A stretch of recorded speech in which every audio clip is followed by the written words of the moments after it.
जान करनी है, जल्दी आ जाए। अयो ये वो नहीं है। नहीं मैडम जी, ये तो डॉक्टर है। मैं समझ गई मरीज है। नहीं, अगर आप अभी देखना नहीं चाहती ना तो रहने दे, हम कुछ दिन और इंतजार कर लेंगे। नहीं पूरी तरह से तैयार हूं, मुझे कुछ नहीं पता। मैंने तो इसलिए कहा मैडम जी कि मरीज की हालत बड़ी खराब है, हमारी तक देखने की हिम्मत नहीं होती, जबकि हमारा तो रोज का काम ही यही है। He is completely disfigured, you know. Disfigured? Yes madam, मरीज का हर अंग भंग हुआ पड़े जी।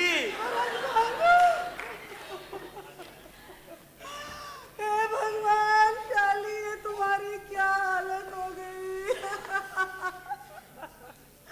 कितना भोला चेहरा भगवान ने इसे दिया था। आप यकीन नहीं करेंगे डॉक्टर, मैं इससे इतना प्यार करती थी, इतना प्यार करती थी। हालांकि ये इस लायक नहीं था। इसने मेरे साथ वो ज्यादतियां की, वो ज्यादतियां की कि सोच सोच के चक्कर। ओहो, जरा आर्सेनल कॉम्प्लेक्स की 25 बूंदे डालकर बत्ती तैयार करो, इसकी हालत खराब हो रही है यार। बत्ती की कोई जरूरत नहीं। रहने दे यार। मैं वैसे भी आपको बता चुकी हूँ, मेरे और मेरे हस्बैंड के बीच में कोई मीनिंग नहीं रह गया। ये तो कितने महीनों से घर नहीं आया, मैंने इसकी सूरत तक नहीं देखी, अब मुझे कोई फर्क नहीं पड़ता। अयो, हमको आप पर पूरा विश्वास है मैडम, हम तो बस प्रिकॉशन के तौर पर आपसे ये कह रहे।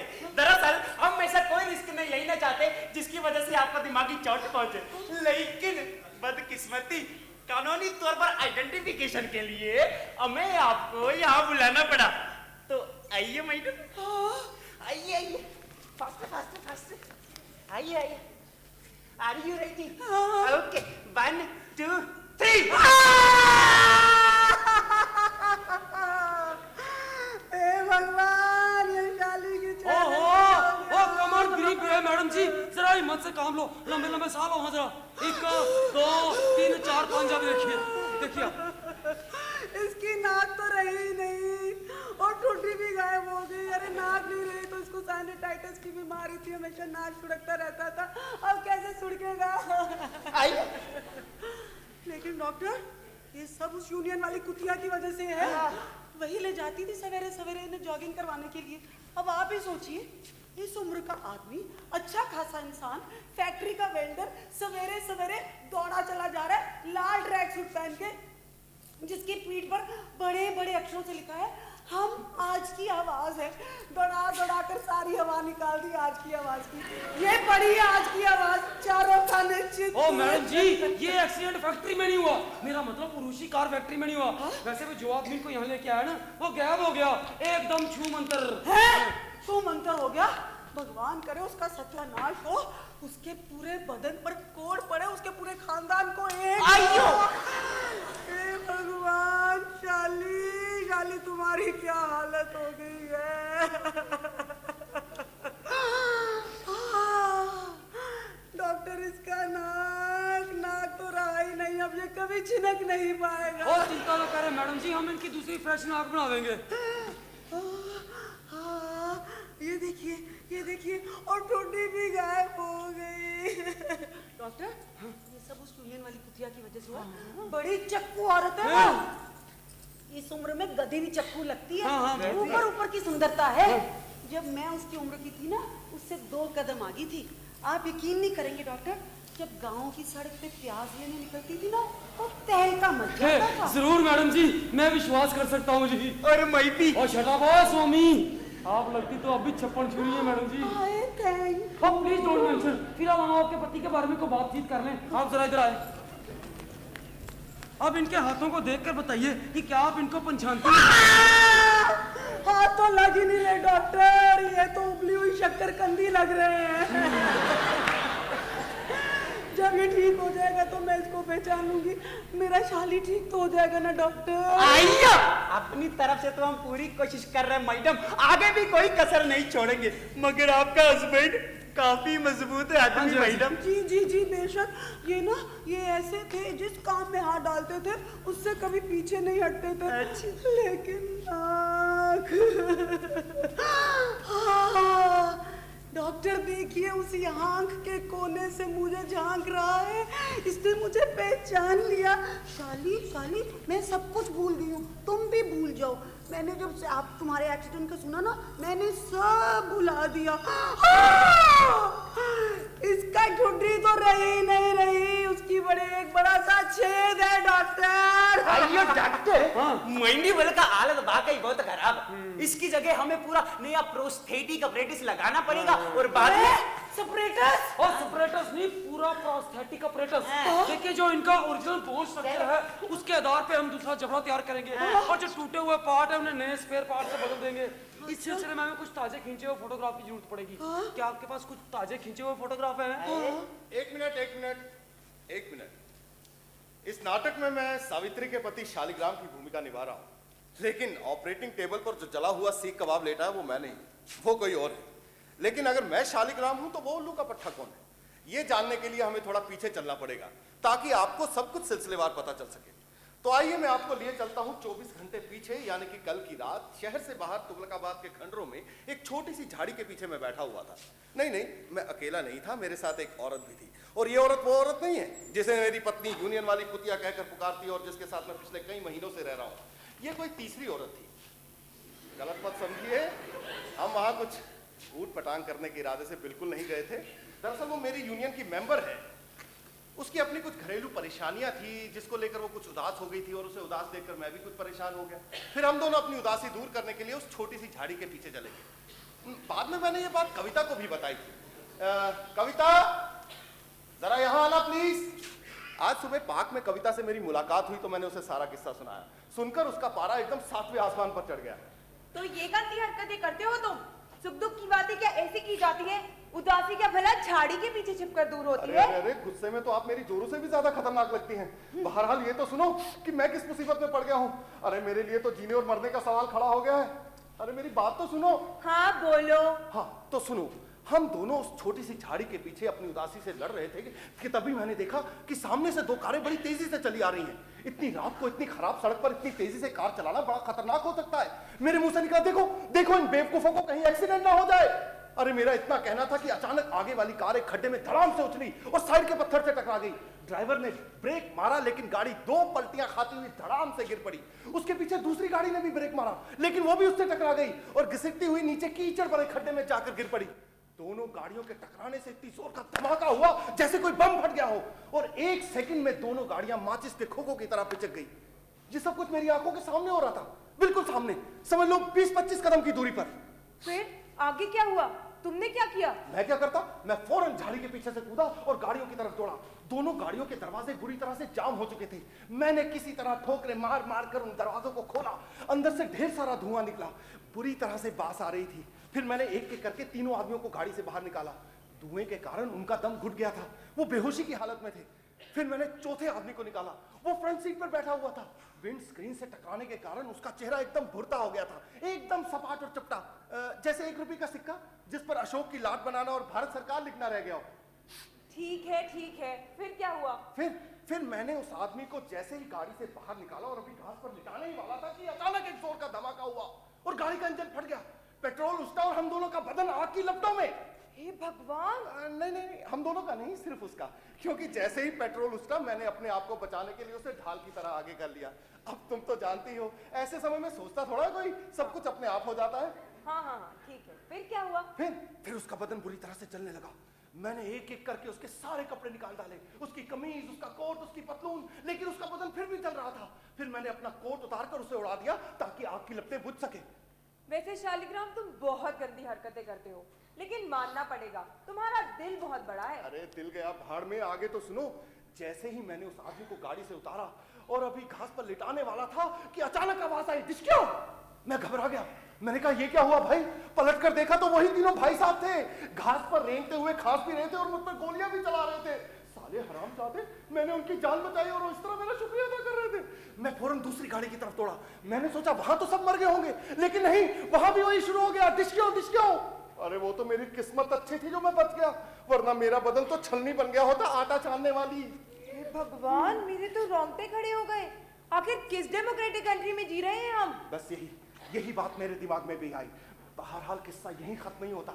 मैंने उस आदमी को जैसे ही अपने स्कूटर पर लादा और स्कूटर दौड़ाता हुआ अभी शहर में दाखिल ही हुआ था कि मुझे सामने के पेट्रोल पंप से रेड क्रॉस की एक एम्बुलेंस आती दिखाई दी। मैंने किसी तरह उस एम्बुलेंस को रोका और इस सारे तामझाम को अस्पताल ले जाने की रिक्वेस्ट की। उन्होंने कहा ओके और सारा मलबा गाड़ी में लादा और मुझे पीछे पीछे आने के लिए कहा।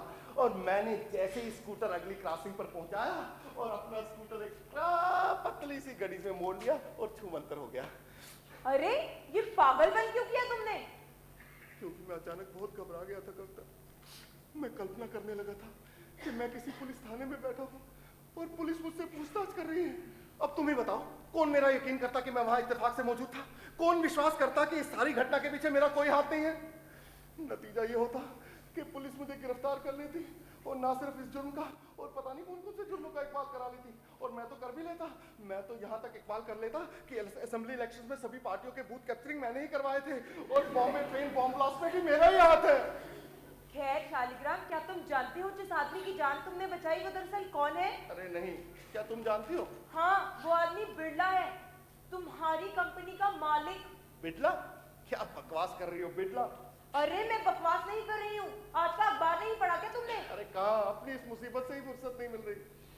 आज के अखबार के फ्रंट पेज की सबसे बड़ी खबर यही है, प्रसिद्ध उद्योगपति परसराम बिड़ला का अपहरण। बताया गया है ये घटना शहर से कुछ मील दूर तुगलकाबाद की खंडरों में रात को 2 बजे हुई।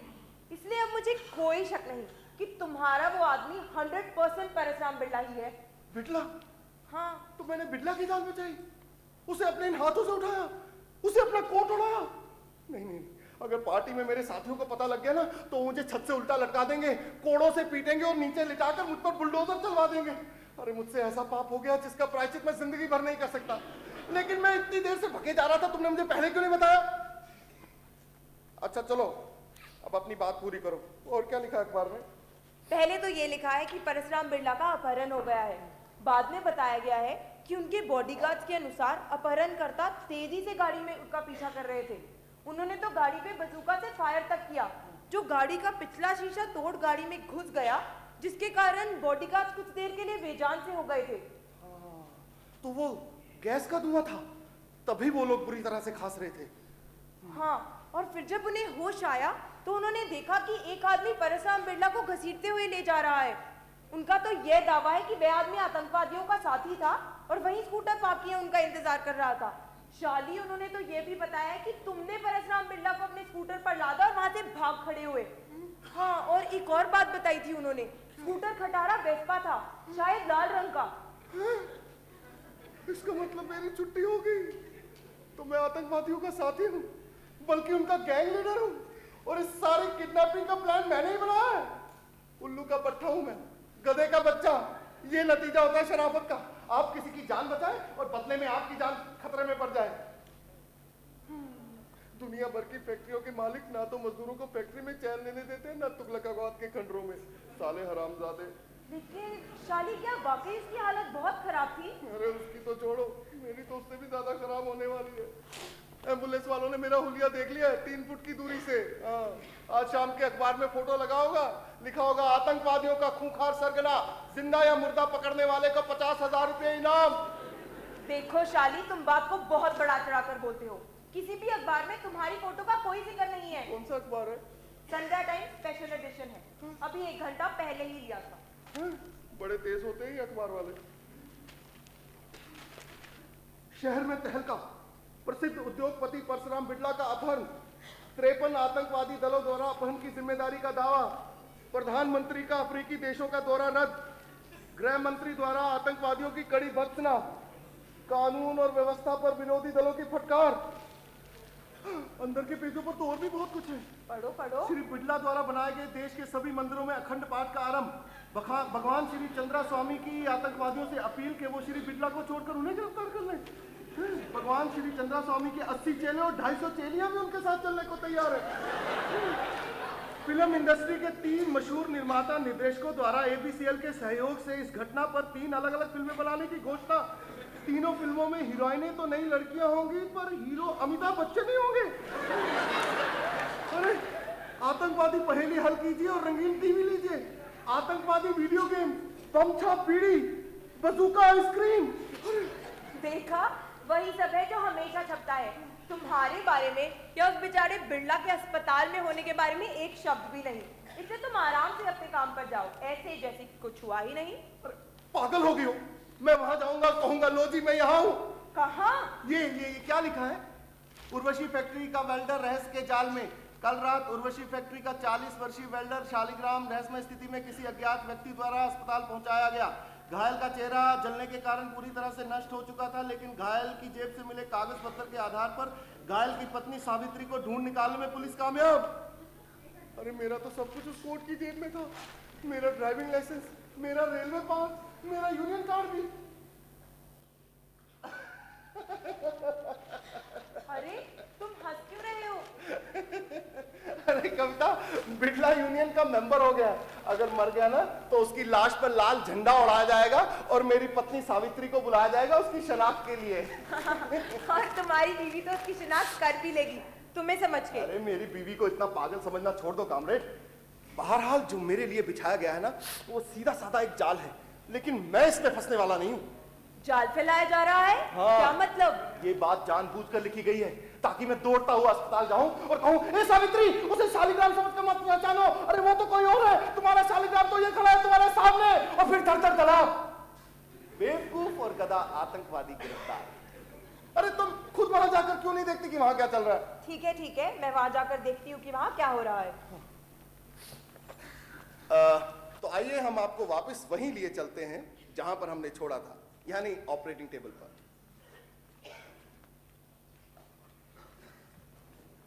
हाँ तो मैडम जी, इस सिलसिले में हमें कुछ ताजा खींचे हुए फोटोग्राफ की जरूरत है। क्या आपके पास कुछ ताजा खींचे हुए फोटोग्राफ हैं? क्या बताऊं डॉक्टर साहब, जब से मेरा पति मुझे छोड़ के गया है, मेरी तो अपनी सुध बुध ही खत्म हो गई है। वैसे तो नकली चोटियां बनाने का धंधा करती हूँ, लेकिन अपने आप को संवारने का टाइम ही नहीं मिलता। सोचती हूँ फोटोग्राफ खिंचाऊंगी तो किसके लिए? मैडम, आई एम सॉरी, आपका गलत फहमी हो गया। हमको आपका फोटो नहीं चाहिए, हमको आपके हस्बैंड का फोटो चाहिए। ओह, मैं भी कितनी पागल हूँ। हाँ मेरे पास है ना, वो मेरा बैग किधर है? ये पड़ा मैडम।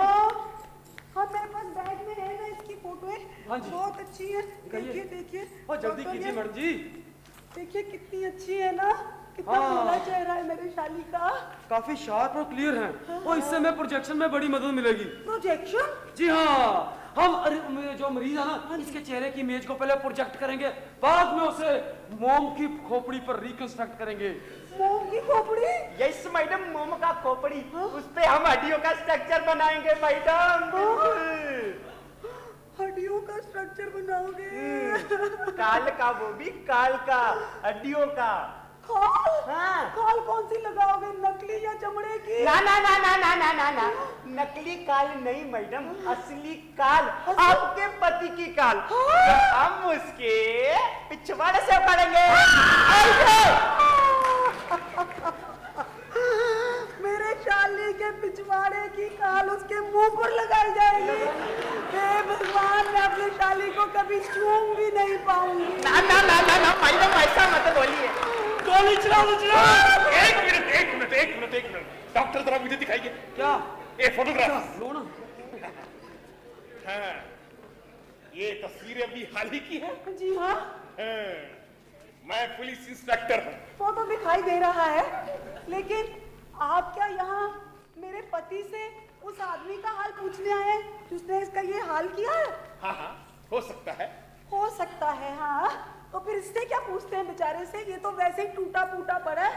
अगर पूछना ही है तो उर्वशी कार फैक्ट्री जाइए, उन हरामी मैनेजरों से पूछिए, उस बिड़ला से पूछिए, उस यूनियन वाली कुत्ता से पूछिए। मैडम, इस मामले में श्री बिड़ला साहब को घसीटने की कोई जरूरत नहीं है, खास तौर पर इस नाजुक मौके पर। पता नहीं वही सुख कहाँ होंगे और किस हाल में होंगे। एक्सक्यूज मी सर, बाहर कोई आया है, मरीज से मिलने की परमिशन मांग रहा है। बहुत नजदीकी रिश्तेदार लगता है। नजदीकी रिश्तेदार? हाँ, पता नहीं, विजिटिंग कार्ड में लिखा है सब कुछ। एक मिनट डॉक्टर, मैं हूँ यार, और मैं देखूंगा किसे अंदर आने देना किसे नहीं। मिस कविता कृष्णा मूर्ति।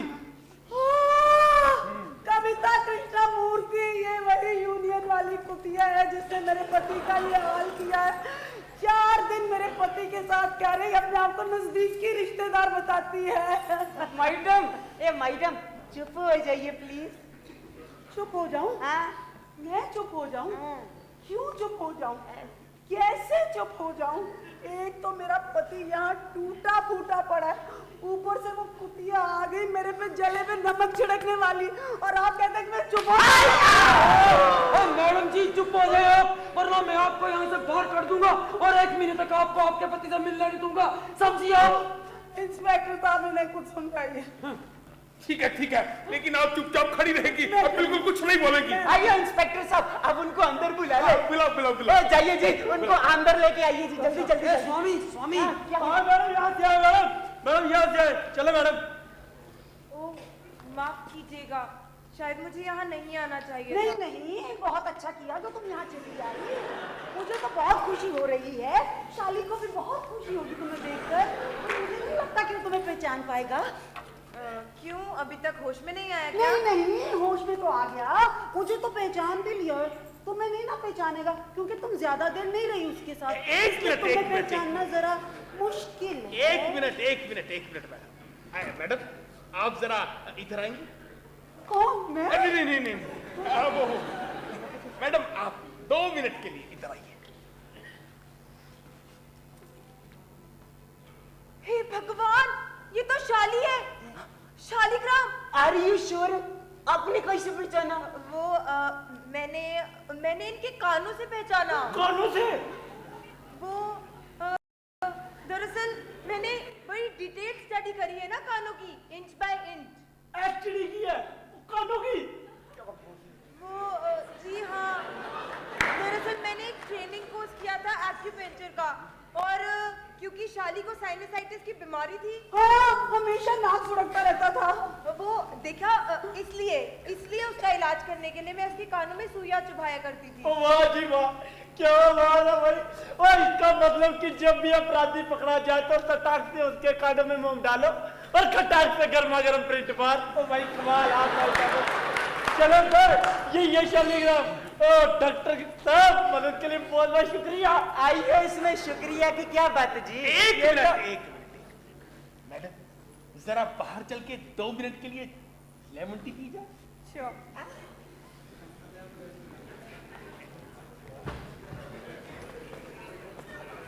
शाली, आखिर तुम्हें पहचान नहीं लिया गया कि तुम ही मेरे शाली हो। कविता तो तुम्हारे बारे में बहुत कुछ जानती है ना।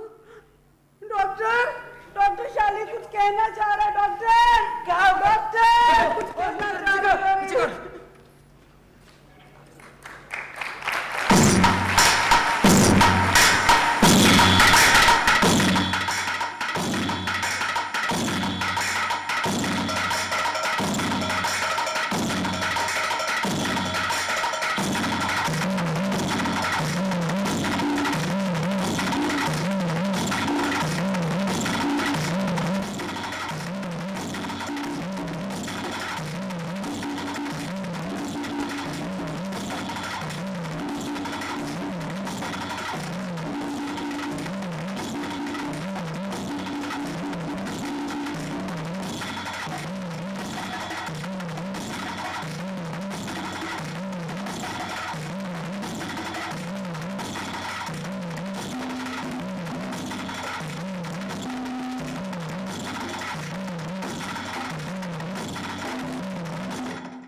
मैडम जी, ये हो सकता है ये अपने मुंह मियाँ मिट्ठू बनने वाली बात हो, लेकिन जो कुछ हमने किया है ना, उसके लिए आपको हमारी तारीफ करनी ही पड़ेगी।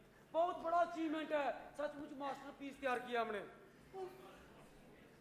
ये सीन देखते ही मुझे उस पिक्चर की याद आ गई जो मैंने बहुत साल पहले गांव में देखी थी, खूनी लाश। उस पिक्चर में बिल्कुल ऐसा ही सीन था। लाश के ऊपर से पट्टी उतारी जा रही थी,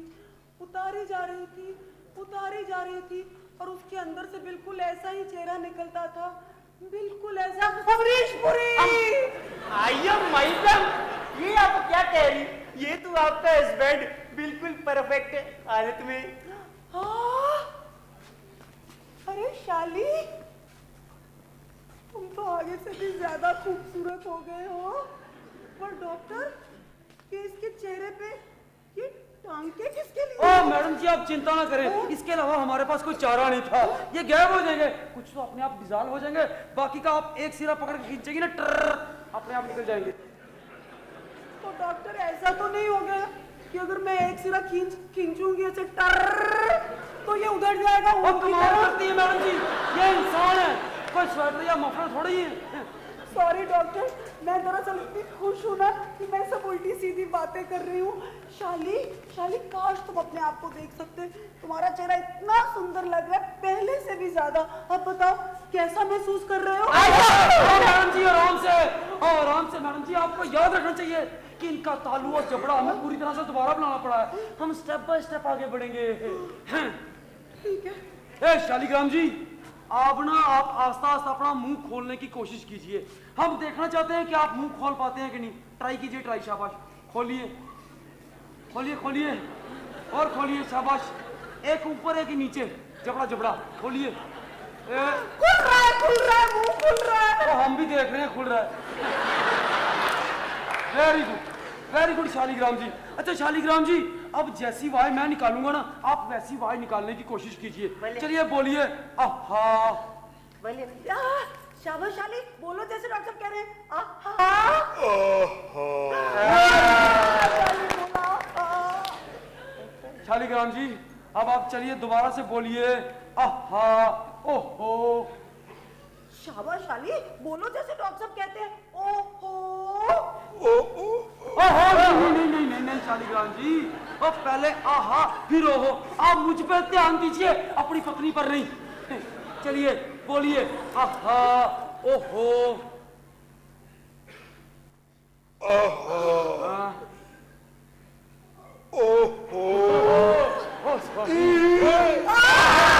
मेरे शाली ने ही बोला अपने आप। आए कितना तेज दिमाग का है मेरे शाली ने। नहीं मैडम नहीं, इन्हें ऐसा साउंड नहीं निकलना। हाँ? अरे डॉक्टर, अगर वो ई शब्द कहना देते हैं तो आप क्यों नहीं कहने देते? आप क्यों उनका मिसकैरेज कर रहे हैं? मिसकैरेज? डिस्करेज। आइयो मैडम, वो इसलिए क्योंकि ई साउंड निकालने के लिए जबड़े को पीछे की तरफ लेना पड़ता। ज्यादा पीछे ले लिया तो आया डिसलोकेट हो जाएगा। इसका मतलब मेरा शाली कभी ई शब्द नहीं बोल पाएगा, जैसे ईक, चीक, इमली, मेरी छप्पन चूरी, सावित्री। ना मैडम, वो बोलेंगे, सब बोलेंगे, लेकिन बाद में। अभी तो उन्हें ऐसा साउंड निकालना चाहिए जिसमें ज्यादा खतरा ना हो, जैसे वो ब्रा, ब्रू, ब्रे। बोलिए। ब्रा, ब्रू, वेरी गुड ब्रे। शालिग्राम जी, बहुत अच्छे। अच्छा शालिग्राम जी, अब आप कोशिश कीजिए बोलने की। बोलिए अमर कर चल। चल। हमारे कर चल। ओहो शालिग्राम जी, हमारे कर नहीं, अमर के कर, अमर कर चल। बोलिए। ब्रा, गुड स्वामी स्वामी, अब इंग्लिश। इंग्लिश। अच्छा शाली जी, आप बोलिए। Cardiac arrest, blood pressure, leucoderma, haemoglobin. ये क्या शब्द बुलवा रहे हैं इनसे? अगर बुलवाने हैं तो वो शब्द बुलवाइए जो रोजाना जिंदगी में काम आते हैं, जैसे इंक्रीमेंट, तनख्वाह, ओवर टाइम, स्ट्राइक, तो जीपी। अब ये क्या जाने कि आपका होमोग्लोबिन कौन और कहाँ रहता है? मैडम मुझे पता मैंने क्या और क्या सिखाना है। आप चुप करेंगे प्लीज? शाली जी एक बार फिर बोलेंगे। Cardiac arrest, blood pressure, lymphosarcoma of the intestine. बोलिए बोलिए। फो फो फो फो फो फो नहीं, फो फो फो फो फो फो फो नहीं, फो नहीं, फो फो फो फो फो नहीं, फो फो फो। मेरे शाली ने अंग्रेजी में बोला। लेकिन ये चल कैसे रहा है? अरे शाली, तुम कैसे चल रहे हो? अरे तू मशीन है, इंसान है, मशीन नहीं है रे। अरे आप कौन है बहन जी? शाली, मुझे पहचाना नहीं? मैं हूँ तुम्हारी पत्नी सावित्री। पत्नी फॉरगेट इट। डॉक्टर आपसे जरूर कोई गड़बड़ नहीं, हुई नहीं, है। नहीं, उसे पकड़ो शाली। शाली ओ मैडम जी थोड़ा चलने फिरने दे इनको। वैसे एक्सरसाइज बहुत जरूरी है इनके लिए। तो ये जाएंगे कहाँ? ज्यादा से ज्यादा अपने कमरे तक। बल्कि आपको तो खुश होना चाहिए कि हमारा एक्सपेरिमेंट कितनी तेजी से कामयाबी की तरफ बढ़ रहा है। बड़ी तेजी से कामयाबी की तरफ बढ़ रहा है। पहले तो कुछ बोला नहीं, जब बोला तो बिरहा ब्रूब रे। और आप कौन है बहन जी? एक मिनट माफ कीजिए डॉक्टर, कैथी को, मेरा मतलब मरीज को बाहर जाने की परमिशन आपने दी है? हाँ जी, अपने कमरे तक जाने के लिए। लेकिन वो अपने कमरे में नहीं जा रहा। जा रहा है वो लिफ्ट में घुस के नीचे उतर गया है और अस्पताल से बाहर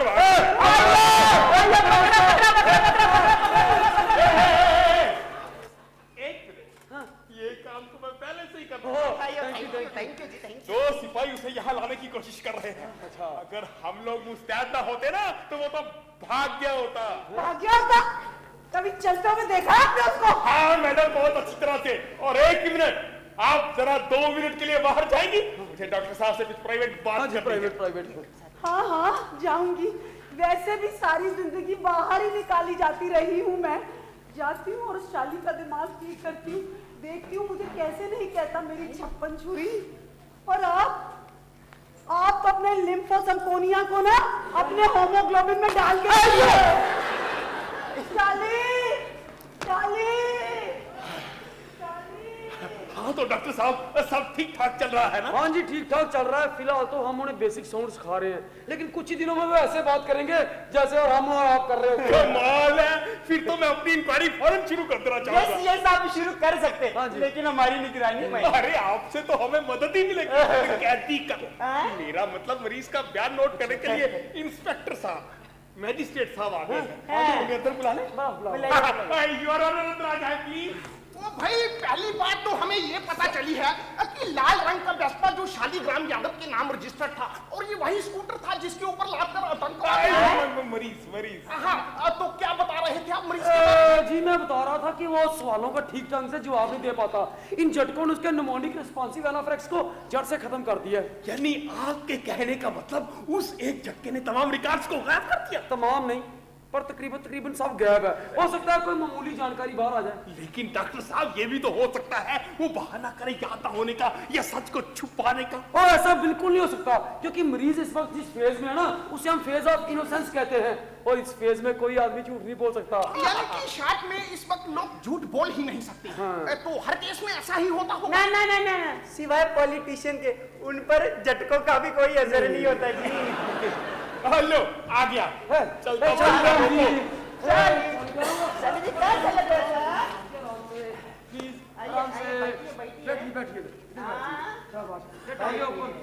चलिए शालीग्राम जी, ये जो लोग आए हैं ना, ये आपसे कुछ पूछना चाहते हैं। ओ प्लीज इन्हें फोर्स मत कीजिएगा, इन्हें बिल्कुल आजाद महसूस करने दें। बिल्कुल आजाद महसूस करने देंगे। हाँ तो मिस्टर शालीग्राम जी, आप बताएंगे कि आप इतनी जल्दी में कहाँ भागे जा रहे थे? भाग रहा था, पर मैं नहीं भाग रहा था, मैं तो जा रहा था कहाँ जा रहे थे? हेडक्वार्टर्स। हेडक्वार्टर्स? कौन से हेडक्वार्टर्स? वो वहाँ वो आराम से शालीग्राम जी, आराम से।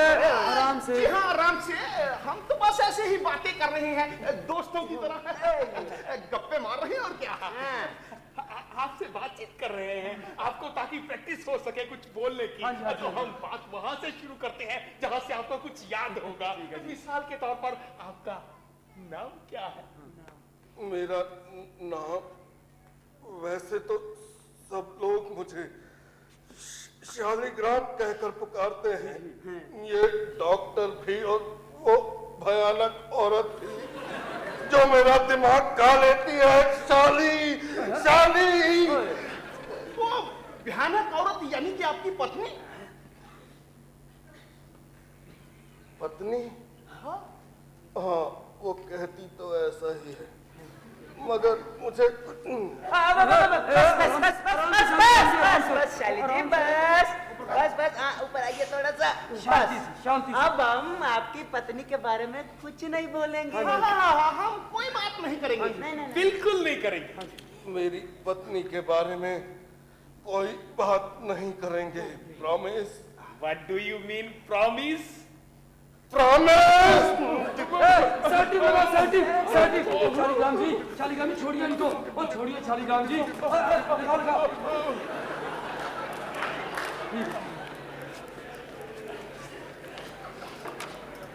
अब आप हमें उस एक्सीडेंट के बारे में कुछ बताएंगे?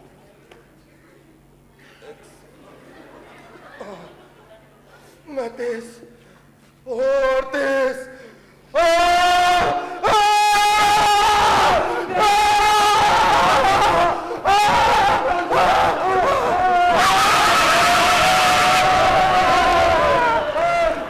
यार, और देखिए आप बिल्कुल गलत कर रहे हैं। और ये टेंस मत कीजिए यार। You are right. आप ठीक कह रहे हैं। सुनिए मिस्टर शालिग्राम, आपको अपने बचपन की कोई भी ऐसी बात याद है जो बहुत खास रही हो? बचपन की? हाँ। हाँ, जब मैं 14 साल का था तो मेरे पिताजी ने मुझे सुपरमैन का कॉस्ट्यूम लाके दी थी। सुपरमैन का कॉस्ट्यूम? हाँ, और तब से मैं वही पहने हुए हूँ। सुपरमैन का कॉस्ट्यूम? काटो काटो, सुपरमैन कॉस्ट्यूम। अपने मम्मी पापा के बारे में आपको और क्या क्या याद है? मम्मी के बारे में? हाँ।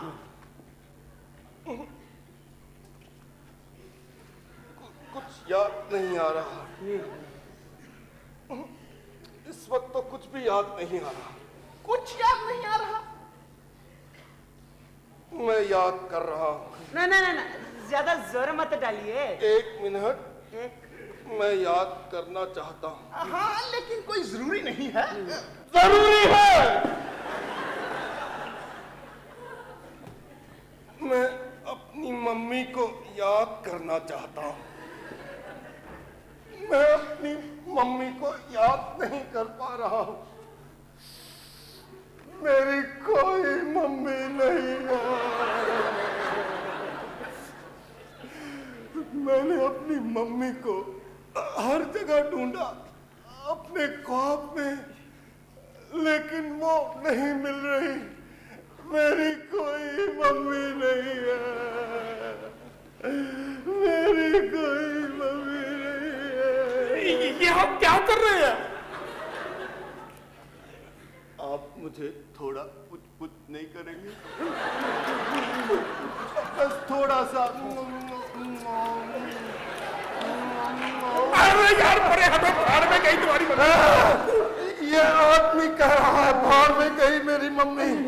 आप लोग दुआ कीजिए कि मेरी याददाश्त वापस ना आए, क्योंकि अगर मैं आ गई तो मुझे पता चल जाएगा कि मैं कौन हूँ। बस बस बस बस बस, आराम से। हालांकि मुझे अपने पापा के बारे में याद है। वो मुझे कार दिखाने ले जाते थे। वो भी उर्वशी फैक्ट्री में नौकरी करते थे? नौकरी!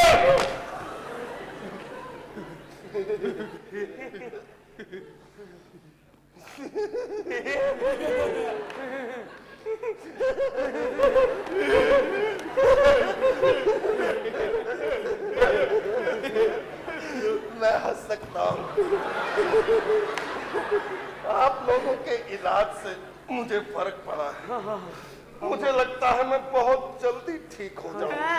बहुत अच्छे, शाबाश, कैरी ऑन। अच्छा, क्या आप अब इस काबिल हैं कि बिना अपने पर जोर दिए एक्सीडेंट के बारे में कुछ बता सकें? मैं जा रहा था। एक गाड़ी थी, एक और कार थी, 2 कारें थी। दो कारें थी।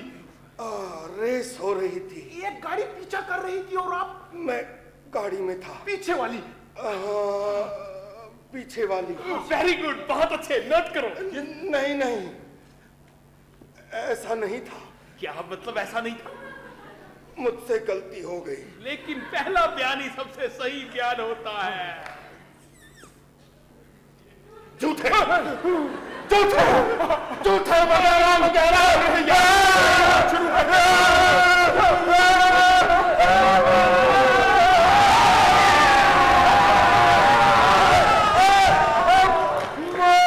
आपको कितनी बार कहा, आप इनके मुंह में जबरदस्ती शब्द क्यों घुसेड़ रहे हैं? आप बिल्कुल गलत तरीका इस्तेमाल करें, इनके मुंह में शब्द मत घुसेड़िए, इन्हें बिल्कुल फ्री महसूस करने दीजिए। हाँ, बिल्कुल फ्री महसूस करने देंगे। हाँ, याद कीजिए, गाड़ियां टकराई, धमाका हुआ, उसके बाद क्या हुआ याद कीजिए। हाँ, लाल लाल खून, गोश्त के लोथड़े, कटे हुए सर, कुचले हुए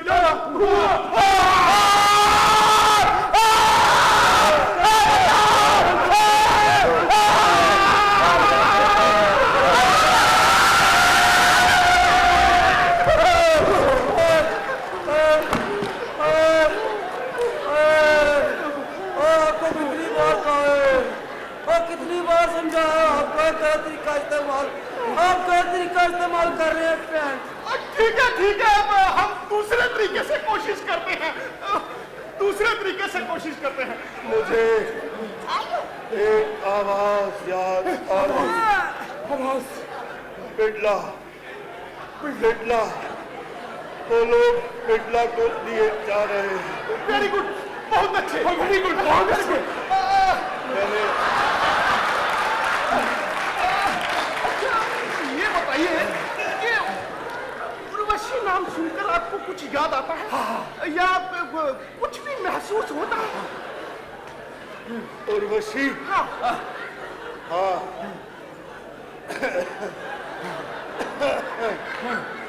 ऐसा लगता है जैसे कोई मेरी अपनी चीज है, अपनी परिवार की, फैमिली की। उर्वशी आपकी फैमिली की?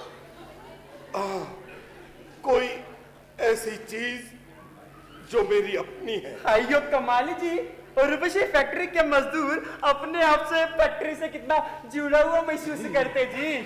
अच्छा, अब हमें अपने काम के बारे में कुछ बताइए। काम? हाँ, फैक्ट्री में किस तरह के मैकेनिक थे आप? मैकेनिक? हाँ, मैकेनिक थे, फोरमैन थे, वेल्डर थे। उर्वशी में वेल्डर नहीं थे तो और क्या करते थे? मजदूरी करते थे, मशीन चलाते थे। मशीन? मजदूरी? इन लफ्जों का मेरे लिए कोई मतलब नहीं है। और टेररिज्म, इसके लिए आपका क्या मतलब है?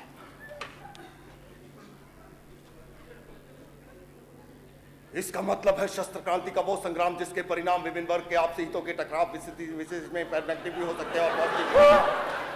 वो कमाल है। आइयो कमाल जी, कमाल है। कमाल है, ये भी कमाल है। कमाल।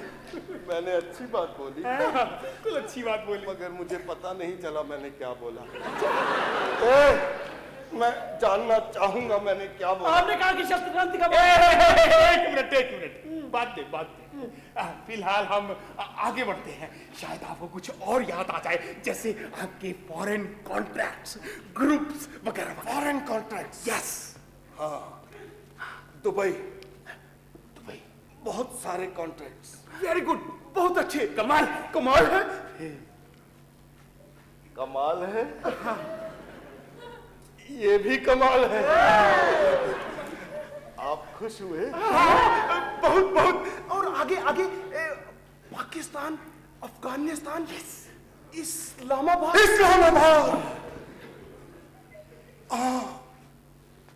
मैं इस्लामाबाद गया था, फौज के बड़े बड़े अफसर मुझसे मिलने आए थे। आपकी उन लोगों के साथ कोई गुप्त बैठक हुई थी? हाँ, बहुत कम। सप्लाई के बारे में। सप्लाई? हाँ, हथियारों की सप्लाई? हाँ, हथियार भी, छोटे बड़े सभी तरह के हथियार। आपको मालूम है कि इन हथियारों का उद्देश्य क्या था और ये किसके विरुद्ध इस्तेमाल किए जाएंगे? पानी। ये क्या कह रहा है? सिंपल सी बात है, इनको प्यास लगी है। पानी। बैठिए बैठिए, पानी लाता मैं। ओ स्वामी, नॉन कार्बोनेटेड मिनरल, ठंडा लेकिन बिना बर्फ के। ठीक है। हाँ पानी। एक मिनट, एक मिनट डालो भाई। बस बस बस बस, कार्टन। कार्टून लाया। हाँ, तो हम अपने विषय पर दोबारा लौट सकते हैं। आप मुझसे सप्लाई के बारे में पूछ रहे थे। यस। इस सिलसिले में मुझे कुछ और नाम भी याद आ रहे हैं। क्या क्या? ईम, ईम, ऊद, ऊद। क्या कह रहा है ये? एक मिनट। ऊद, दो। Yes, that's right. Dawood Ibrahim.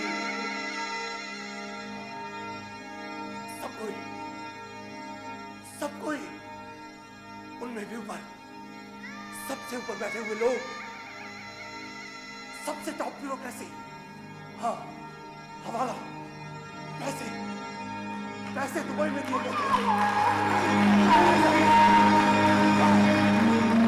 लाखों लोग मरे थे, पूरी मशीनरी हिल गई थी, धरपकड़, छापे, गिरफ्तारियां। हाँ, तभी कोई बोला कमीशन बिठाओ, जांच कमीशन बिठाओ। एम्बेसडर्स, मिनिस्टर्स, पीएम हाउस, सबका बागा फूटने वाला था। मैं बहुत डर गया था कि कहीं मैं भी न फंस जाऊं। हाँ, अब मुझे वो पूरा पीरियड याद आ रहा है। हाँ, मेरा एक पैर हिंदुस्तान में तो दूसरा बाहर। मैं पागलों का सब घुमा था, अरब कंट्रीज, सूडान, दुबई, अमेरिका। हाँ, मेरी वो गाड़ियां, वो चार्टर प्लेन्स, वो गैर जमाने की वारंट्स, वो पकड़े की हत्याएं, वो AK-47 के ट्रिगर्स, वो खाली होती मैगजीनें। कुछ और भी था, मुझे याद नहीं आ रहा। वो चीखते हुए बच्चे, वो रोती हुई औरतें, वो चारों तरफ खून।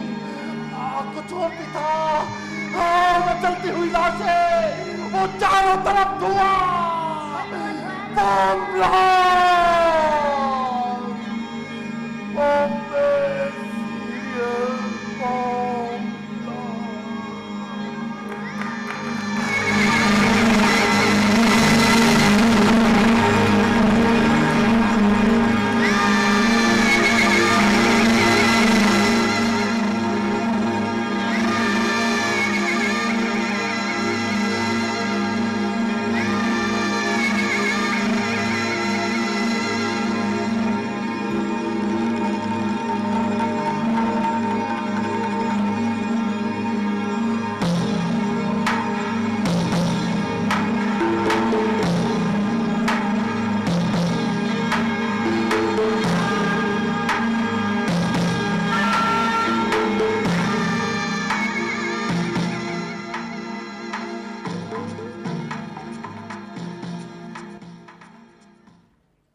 अभी ये राज खोलने की जरूरत नहीं है कि अस्पताल में पड़ा आदमी दरअसल कौन है।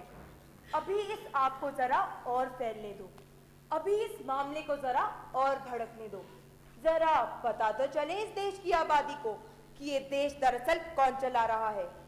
एक एक नेशनल न्यूज़पेपर में खबर छप जानी चाहिए, टीवी, इंटरनेट, रेडियो, सब में खबर जाने दो कि उर्वशी कार फैक्ट्री का एक मामूली सा मजदूर बॉम्बे बॉम्ब ब्लास्ट के पीछे। उस साले बिरला के मुंह से तो अभी बहुत कुछ उगलवाना बाकी है। एक एक आदमी का नाम बाहर आने दो।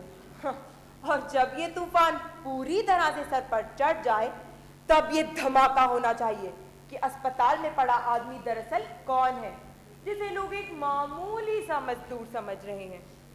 हाँ, इन साले पूंजीपतियों ने तो देश की बुनियाद को चरमरा कर रख दिया है। कौन? शालिग्राम। शालिग्राम सुरक्षित है, वो मेरे पास है, वो अभी सामने नहीं आएगा। वो तो इस शतरंज का सबसे आखिरी और जरूरी मोहरा है। हाँ हाँ। कविता, भगवान का लाख लाख शुक्र है कि तुम मुझे यहाँ मिल गई। शालिग्राम, तुम यहाँ क्यों चले आए? दिमाग खराब हो गया क्या तुम्हारा? मैंने क्या कहा था तुमसे? उस जगह से अपना कदम बाहर मत निकालना। अरे नहीं आता तो क्या करता? तुम्हारे घर पहुंचा तो वहाँ ताला लगा हुआ था। लेकिन शालिग्राम, क्यों? तुम्हें भी वहाँ उसी बेसमेंट में छिपे रहना था। हाँ, और वहाँ घुट घुट के मर जाना चाहिए था, यही ना? बस कविता, मेरे बाप के बस का नहीं है उस दरगाह में छुपे रहना। अरे मैं आजादी से सांस लेना चाहता हूँ, इंसान की सूरत देखना चाहता हूँ, उससे बातें करना चाहता हूँ। अब तो मुझे वहाँ छोड़कर भूल ही गई कि मैं वहाँ के साल में पड़ा हूँ। लेकिन शालिग्राम, मेरी हालत भी तो समझो। पुलिस लगातार मुझ पर नजर रखे हुए है, हर जगह मेरा पीछा किया जाता है। मैं तो डर रही थी कहीं मेरा पीछा करते करते वो तुम तक ना पहुंच जाए। तो ठीक है, आने दो, मुझे कोई परवाह नहीं, मुझे पागल होने का कोई शौक नहीं है।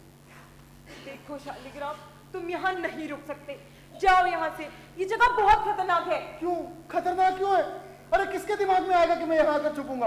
अरे मुझे खुद अपने घर से निकले हुए 1 साल से ऊपर हो चुका है। देखो शालिग्राम, तुम यहाँ नहीं रुक सकते, तुम्हारी बीवी यहाँ आती होगी। तो ठीक है, आने दो। अब वक्त आ गया कि उसे सारा हाल शुरू से आखिर तक बता दिया जाए। उस सीधी सादी औरत के साथ हम बड़ी ज्यादती कर रहे हैं कविता। उफ, मुझे भी पता है, लेकिन थोड़ा सा धीरज तो तुम्हें और रखना ही होगा ना। जहाँ इतना कुछ बर्दाश्त किया है, वहाँ थोड़ा सा और सही।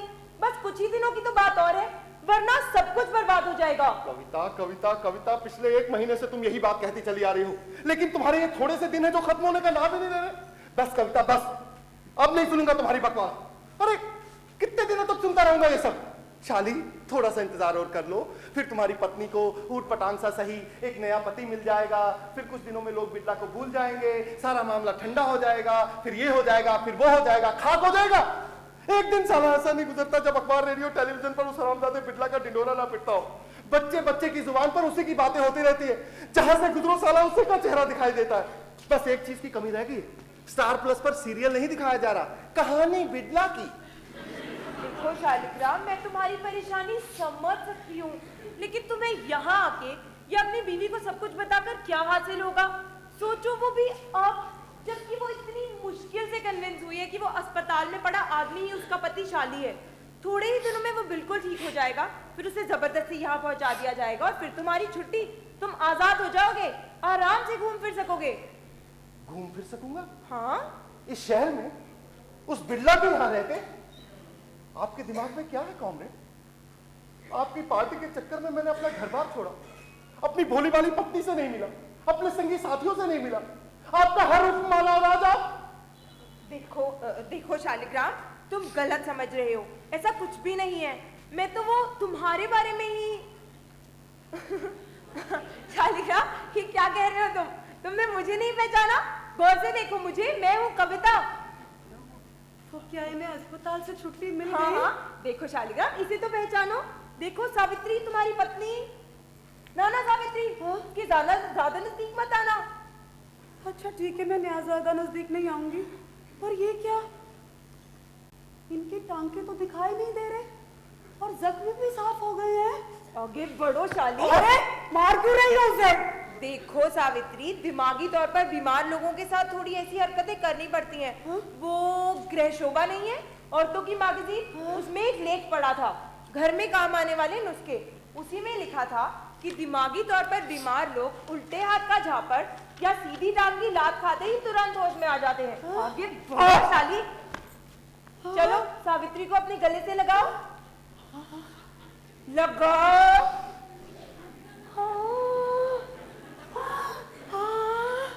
शाली ने मुझे अपने सीने से लगाया। हे भगवान, मुझे कितनी खुशी हो रही है, खुशी के मारे मेरी टांगे कांप रही है। क्या मैं भी अपनी बाहें इसके गले में डाल दूं? हाँ हाँ, डाल दो। एक डालूं या 2? दोनों डाल दो। पक्का? कोई परेशानी तो नहीं होगी ना? वो कोई परेशानी नहीं होगी, दोनों डाल दो। हाँ। शाली, शाली, मुझे पहचाना तुमने? शाली, कौन हूँ मैं? तुम सावित्री हो, मेरी पत्नी। हाँ, इसने मुझे पहचान लिया और इसकी आवाज भी बिल्कुल ठीक हो गई। चलो शाली, अब आगे बढ़ते हैं। ये बताओ, देखो, ये बताओ कि वो कौन है जो वहां खड़ी है? बताओ ना। पागल हो गई हो क्या? बस बहुत हो गया, अब वक्त आ गया कि तुम्हें सारा किस्सा शुरू से आगे Shut up, शालिग्राम। क्या?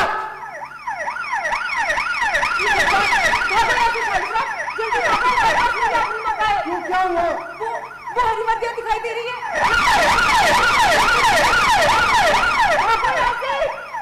जल्दी भागो शालिग्राम, हमारे पास यही आखिरी मौका है। इसका मतलब इनको अस्पताल से छुट्टी नहीं मिली। ये तो वहां से भाग कर आए हैं। ये आने से 1 मिनट पहले ही मेरी डॉक्टर साहब से बात हुई थी। अरे नहीं सावित्री, इसकी बात मत सुनो। शालिग्राम सुनो मेरी बात। चलो यहाँ से, चलो मेरी नहीं, बात सुनो। मैं जब तक सावित्री को पूरी बात ना बताऊं मैं यहाँ से नहीं जाऊंगा। बात चलो। बैठ जा कुतिया। एक तो इतनी मुश्किल से मेरा पति घर आया है, तो फिर उसको यहाँ से भगाना चाहती है? गोली चला दो जनाब। एक मिनट। जल्दी से डॉक्टर साहब को बुला कर आओ। बुला। मैंने कहा था कि वो यहीं मिलेगा अपनी बीवी के पास। मेरे ख्याल से अब तो तुम्हें बहुत खुशी हो रही होगी ना? मैं तो कुतिया हूँ, हमेशा झूठ ही बोलती हूँ। डॉक्टर साहब, इंस्पेक्टर साहब, देखिए इनसे कुछ मत कहिए, इनकी तबीयत ठीक नहीं है, इनको डराइए। नहीं। अरे इनको कौन डरा रहा है? हम तो इनके दोस्त हैं। और डरावती बल्कि इन्होंने हमें दिया इस तरह भाग के। बैठो Shaligram ji, please sit down. ओ स्वामी स्टेप दो दे। बैठिए। ओ शालिग्राम जी, और सुनाइए क्या हालचाल है आपके? आपकी तबीयत कैसी है? जरा लंबे साल हो। अच्छा नब्ज दिखाओ। अरे इनकी नब्ज बड़ी तेज चल रही है। वो इन्हें जरूरत है सर्टिफिकेट तैयार कर। सर्टिफिकेट के बारे में तो मैं कुछ नहीं जानता, लेकिन इतना जरूर जानता हूँ कि ये आदमी हमें बेवकूफ बनाने और हमारा टाइम वेस्ट करने पर पड़ा हुआ है। मुझे मालूम है इससे किस चीज की जरूरत है। देखिए साहब, मैं आपको नहीं जानता कि आप कौन है। देखा। अरे हम क्या देखे, तुम देखो। अभी 1 मिनट पहले इसको होश आ गई थी, सबको पहचान रहा था। तुम्हारे आते ही इसकी सारी यादाश्त वापस आइए डॉक्टर, जरा मदद करवाइए प्लीज, खोले नहीं। ठीक है, अगर आप लोग यहाँ आए गए हैं तो जरा गौर से सुनिए जो कुछ मैं आपको बताने जा रहा हूँ। देखिए, दिमाग खराब हो गया क्या? Shut up! इंस्पेक्टर साहब, आप मेरी बात सुनिए। देखिए, मैं ही वो आदमी हूँ जिसने परशुराम बिड़ला को और मैं ही उन्हें अपनी गाड़ी पर लेकर इंस्पेक्टर साहब, आप मेरी बात सुन रहे हैं ना? मैं ही वो आदमी हूँ जिसने परशुराम बिड़ला को बताया था। यार चीख कर रहा, इतनी ब्रीक हुई है। अरे ये आदमी मुझे पागल कर देगा। ये कह रहा है कि ये वो आदमी है जिसने बिड़ला साहब की जान बचाई थी।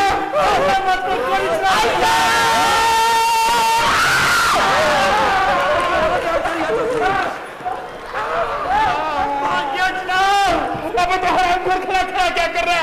पकड़ उसे रात जाने को।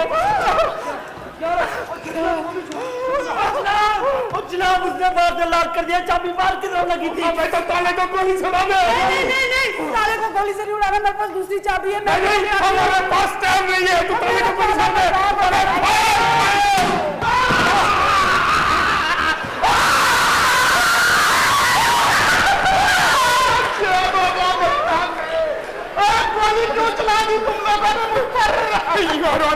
योर ऑनर, आप दरवाजे के पीछे क्या कर रहे थे सर? कुंडी खड़काने जा रहा था। तुम लोग क्या कुंडी खड़काने वालों पर ऐसे ही गोलियां चलाते? डॉक्टर योर ऑनर बेहोश हो गए। डॉक्टर कुछ करो। घबराइए मत, मुझको टांग काटने का बहुत अच्छा एक्सपीरियंस है।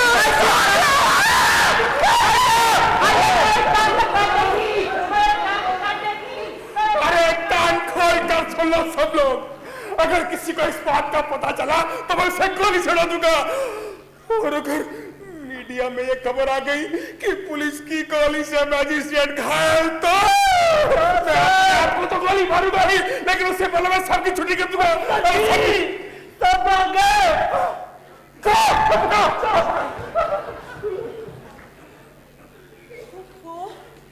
पागल है सबके सब, बात बात पे गोली चलाना शुरू कर देते हैं। पता नहीं मेरे शाली पे कहीं गोली ना चला दे। कहाँ गया शाली? वो रहा गाड़ी के पीछे। शाली है? नहीं, वो कोई और है। पता नहीं शाली बेचारा किस हाल में होगा। हाँ, कोट भी बेचारा अपना यही छोड़ गया। कहीं उसको ठंड लग गई तो, वैसे भी साइनेटाइटिस की बीमारी। हाँ? अरे शाली, तो तुम आ गए, तुमने उन्हें चकमा दे दिया, बहुत अच्छा किया। मैं किसी तरह से भाग आया, बहुत अच्छा किया। और वो बेवकूफ इंस्पेक्टर समझता है कि मैंने अपने आप को किडनैप किया है। मैं ऑटो टेररिस्ट हूँ। ओहो, छोड़ो उनकी बैठ बातें, चलो तुम बैठो इधर। देखो तुम्हारा सांस भी कितना फूल गया है, बैठो बैठो। और देखो परेशानी की वजह से तुम्हारे टांके भी फिर दिखाने लगे हैं और जख्म भी दोबारा दिखाई दे रहे हैं। तुम्हें प्यास लगी होगी ना? मैं तुम्हारे लिए पानी लेकर आती हूँ। नॉन कॉर्पोरेटेड मिनरल वाटर, ठंडा लेकिन बिना बर्फ का, वरना मुझे हिचकी लग जाएगी और मेरी नाक उखड़ जाएगी। ठीक है मैं लेकर आती हूँ, तुम आराम से बैठो। लेकिन तुम ये कोट कैसे पहने हुए हो? बहुत सर्दी है। तो तुम्हारे पास क्या 2 कोट हैं? नहीं, ये काफी नहीं है क्या? तो तुम्हारी हर चीज डबल क्यों होती जा रही है? देखिए, मैं आपसे एक बात कहना चाहता हूँ बहन जी। देखो, तुम मुझे बहन जी नहीं कहोगे। मैं आपको नहीं जानता हूँ और मैं आपका हस्बैंड भी नहीं हूँ। अच्छा ठीक है, आराम से बैठ जाओ, शांति से बैठो, बैठो आराम से। उल्टी सीधी बातें करने से तो यही अच्छा कि आराम से बैठो। मैं तुम्हारे लिए पानी लेकर आती हूँ। लेकिन मैं उल्टी सीधी बातें कहाँ कर रहा हूँ बहन जी? इतनी कायदे की बात ना मैंने कभी की ना कभी सोची। देखो, सबसे कायदे की बात यही होगी कि तुम मुझे बहन जी कहना छोड़ दो। ठीक है, मैं आपको बहन जी नहीं कहूंगा बहन जी। लेकिन क्या आप मेरी मदद करेंगी? इस फनल को छेद में डालना है। हाँ? छेद? नहीं, रहने दीजिए, मुझे मिल गया छेद। ये फनल काहे के लिए है? पानी पीने के लिए। तुम अपनी गर्दन से पानी पीते हो? हाँ, अभी मुंह से नहीं पी सकता जब तक अंदर के जख्म नहीं भर जाते, ग्लोटिस और एपिग्लोटिस के। डालिए। ठंडा है, सीधे बोतल से ही डाल दीजिए। बस। हे भगवान, ये क्या हालत हो गई है तुम्हारी? अच्छे खासे इंसान से मेरे आदमी को टंकी बना दी है इन्होंने। दिखाओ, कहीं टोंटी तो नहीं पिटकी तुम्हारे? अरे नहीं नहीं, ऐसा कुछ नहीं है। अब आप प्लीज बैठ जाइए। बैठिए, क्योंकि मैं आपको अपनी कहानी सुनाना चाहता हूँ। हाँ, सुनाओ। पूरी कहानी, असली कहानी। एक्सीडेंट के कई महीने तक मुझे पता ही नहीं था कि मैं कौन हूँ और क्या हूँ। हाँ, मुझे पता है। लेकिन जिस दिन वो लोग मुझे उर्वशी कार फैक्ट्री में ले गए और मेरे हाथ में उन लोगों ने वेल्डिंग गन पकड़ाई, तो अचानक मेरे दिमाग में एक धमाका हो गया। मुझे याद आ गया कि मैं कौन हूं और क्या हूं। मुझे याद आ गया कि मैं परशुराम बिटला हूं और मेरी क्या हस्ती है। और वो लोग मेरे साथ कैसा सलूक कर रहे थे, जरा सोचो। मैं परशुराम बिटला और मेरे हाथ में उन लोगों ने क्या पकड़ाई थी? एक वेल्डिंग गन। गुस्से के मारे मेरे बदन से चिंगारियां फूट रही थी। मैं ऐसे कांप रहा था जैसे 250 वॉट का प्लग मेरे पिछवाड़े लगा दिया हो किसी ने। अच्छा, शांत हो जाओ शाली। मैं शाली नहीं हूं। मैं कोई खटिया मजदूर नहीं हूं जो मालिक के डर से थर थर कांप रहा हो। मैं खुद मालिक हूं, मैं सबका मालिक हूं। मैं परशुराम बिटला हूं और वो उल्लू के पट्टे समझ रहे हैं कि मेरा अपहरण हो गया है, पर हकीकत में मैं सिर्फ बदल गया हूं। देखो देखो किस हरामजादे का चेहरा मेरे चेहरे पर लगा दिया गया है। मैं धोकोड़ी का नौकर, टटपूजिया, उफ, मेरा इतना पतन। अच्छा, अब चुप हो जाओ वरना टांगे पागल हो गई हो क्या?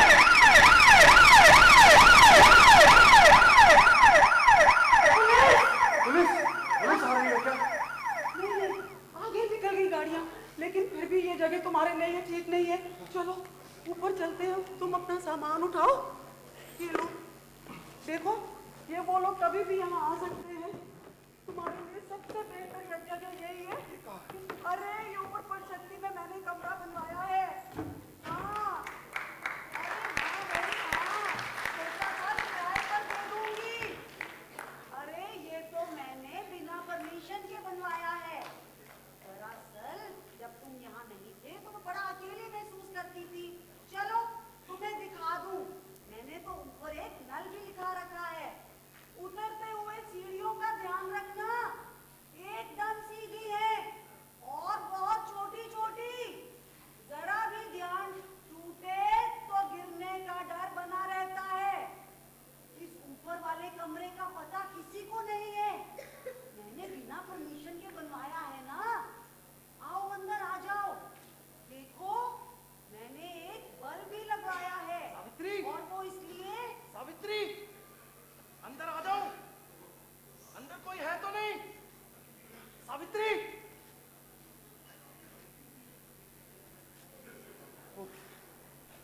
भगवान का लाख लाख शुक्र है कोई नहीं।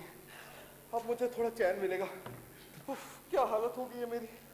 ये कमीज भी भीग कर पापड़ हो गई है। सावित्री के पास मेरी दूसरी कमीज होगी बदलने के लिए। सावित्री! सावित्री!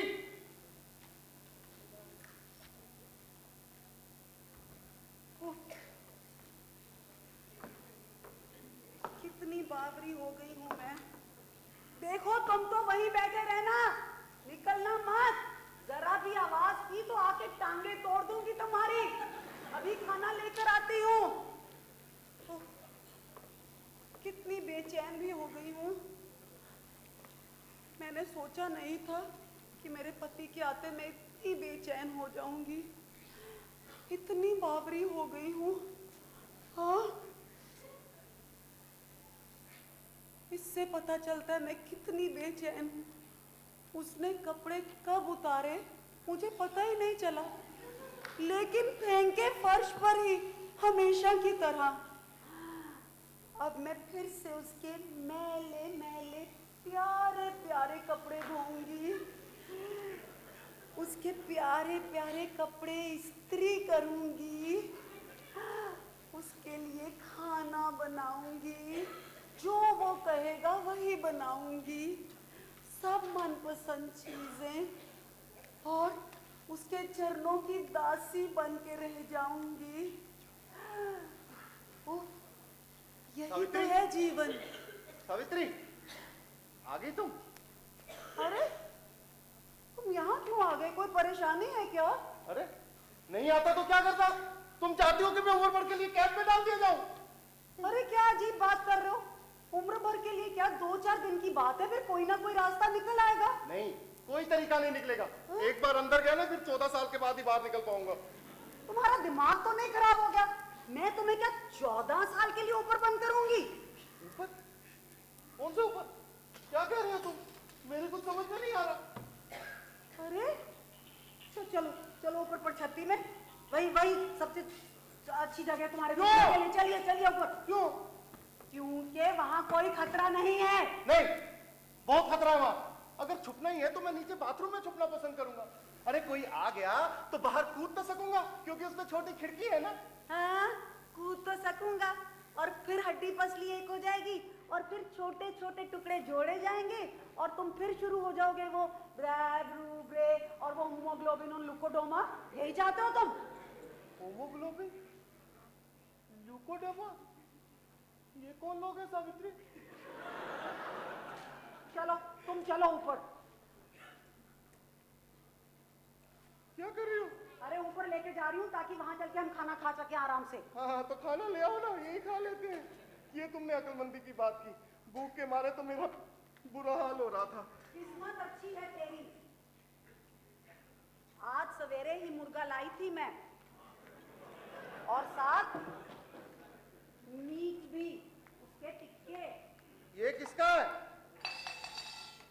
अरे मीट का है, मटन का है, सरदार के ढाबे से लाई हूँ। अरे मैं इस कोट के बारे में पूछ रहा हूँ, ये किसका है? किसका क्या है? तुम्हारा है और किसका है? अरे मेरे वाला वो है, ये वाला किसका? उस साले होमो का। देखो फजूल बातें मत करो और बैठ के चुपचाप खाना खाओ। देखो सावित्री, सच सच बता दो, कौन है ये होमो जिसने अपना कोट यहाँ छोड़ा? देखो, अगर तुम्हें नहीं पहनना तो कह दो, मैं इसको बंद करके बक्से में रख दूंगी, लेकिन ये तुम्हारा है, तुम्हारा है, तुम्हारा है। हाँ मेरा ही है। ये वाला शायद ऊपर था, है ना? मेरे पास 2 कोट थे। तो गरम करूं? क्या कोट? नहीं, खाना। तुम अच्छी तरह जानते हो मैं क्या कह रही हूँ। अब ये बताओ कि तुम कैसे खाओगे? कैसे? छेद से खाओगे या फनल के जरिए? छेद? अरे देखो, मैं जानती हूँ कि तुम्हारा ब्योटिस और एपिग्लोटिस अभी ठीक नहीं हुआ है, हाँ? लेकिन क्योंकि तुम्हारा छेद है तो ये फनल से ही ठीक रहेगा। फनल लगा दूंगी तो तुम आराम से सारा खाना खा सकोगे। नहीं, छेद नहीं, फनल तो अच्छी होती है ना, उसमें हर चीज डाली जा सकती है। डीजल। मैं तीसरा कोट लेने जा रहा हूँ, शायद नीचे गाड़ी में रह गया, अभी लेकर आता हूँ। अरे छुपो वहाँ बाथरूम में, जल्दी जाओ। अरे आना नहीं, बाहर से ताला लगा रही हूँ, खबरदार इन्हें तो।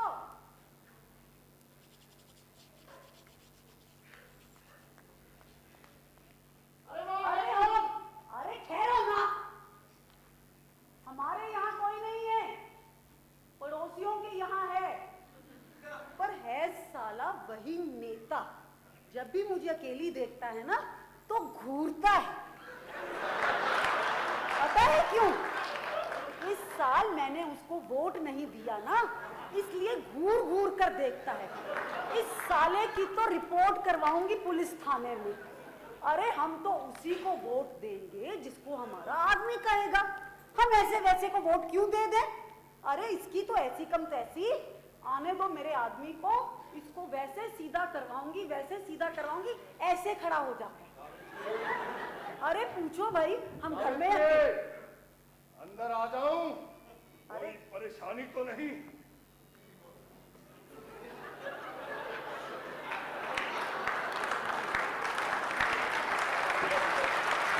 तुम परेशान ना हो, मैं खुद ही आ गया। देखो शाली, तुम्हें ये बताना पड़ेगा कि तुम बाथरूम के अंदर थे और तुमने बाहर से ताला कैसे लगा लिया? अरे भाई, मैं दरवाजे से बाहर आया हूँ, ऊपर से। हाँ। दरवाजे से बाहर आया हूँ? अरे सावित्री, ये तो मुर्गा है। हाँ। तंदूरी? और ये टिक्का? ये भी तंदूरी। सब चीज तंदूरी। देखो, अब ये मत कहना कि तुमने कुछ और ही खाना है। नहीं, मुर्गा मुझे पसंद है, लेकिन तुम शायद भूल गई हो कि मेरी ट्यूब्स अभी पतली हैं। ये सब खाना मुझसे नहीं खाया जाएगा, ये बोटियां, ये हड्डियां। देखो, ये बातें हम पहले भी कर चुके हैं कि नहीं? कर चुके हैं ना? तो अब बताओ, कैसे खाओगे ये खाना?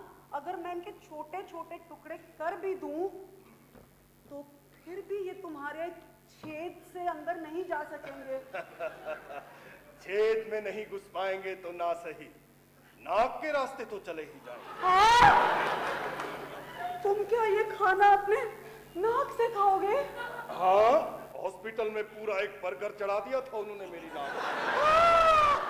ठहरो, दिखाता हूँ तुम्हें वो मशीन। हाँ? ये देखो। हाँ? हाँ, ये ट्यूब्स, इन्हें नाक में इस तरह से फिट कर दिया जाता है। मैं मदद करूं? अच्छा। और ये मशीन सिर पर लगा दी जाती है ऐसे। हाँ? हाँ, अब इसे घुमाओ। किसको? मशीन को? हाँ।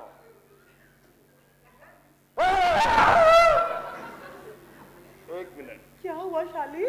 जब सिर पर मशीन चलती है तो दिमाग भन्नाने लगता है। अच्छा। हमारे पास थोड़ी रस्सी है।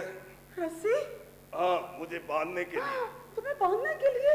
हाँ, ताकि मैं घबराकर नाक से ट्यूब्स बाहर ना निकालूं। चलो मैं लाती हूँ। हाँ, ये थोड़ी सी रस्सी है और ये मेरी सलवार का नाड़ा, इससे काम चल जाएगा ना? चल जाएगा। और ये कुर्सी तो जैसे मेरे लिए ही बनाई गई है, दोनों तरफ हत्थे भी हैं हाथ बांधने के लिए, एकदम टेलर मेड है। हे मेरे भगवान, ऐसा दृश्य तो कभी पुलिस थाने में भी देखने को नहीं मिला। बिल्कुल ठीक कह रही हो तुम। इस समय अपने आप को पुलिस वाला ही समझो। मैं चाहे जितना भी चीखूं चिल्लाऊं, तुम मुझ पर बिल्कुल रहम मत करना। तुम्हें किसी तरह ये सारा खाना मेरी नाक में घुसेड़ना है। तुम फिक्र नहीं करो शाली, मैं एक एक टुकड़ा तुम्हारी नाक में घुसेड़ूंगी, बिल्कुल जैसे वो पुलिस वाले घुसेड़ते हैं।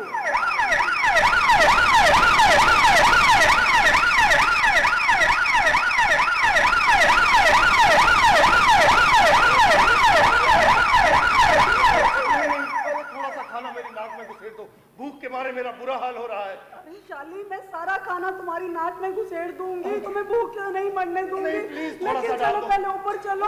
नहीं, प्लीज डाल दो थोड़ा। अरे शाली नहीं, पहले ऊपर चलो, देखो वो कभी भी यहाँ आ सकते हो, तुम्हें ले जा सकते हैं। ऐसा करो तुम ये प्लेटें और ग्लास ले जाओ, मैं बाकी का सामान लेकर आती हूँ। चलो चलो चलो चलो, शाबाश। लेकिन जल्दी आना। हाँ तुम तो जाओ ना। तुम वहाँ कहाँ जा रही हो? अरे गैस तो बंद करने दो।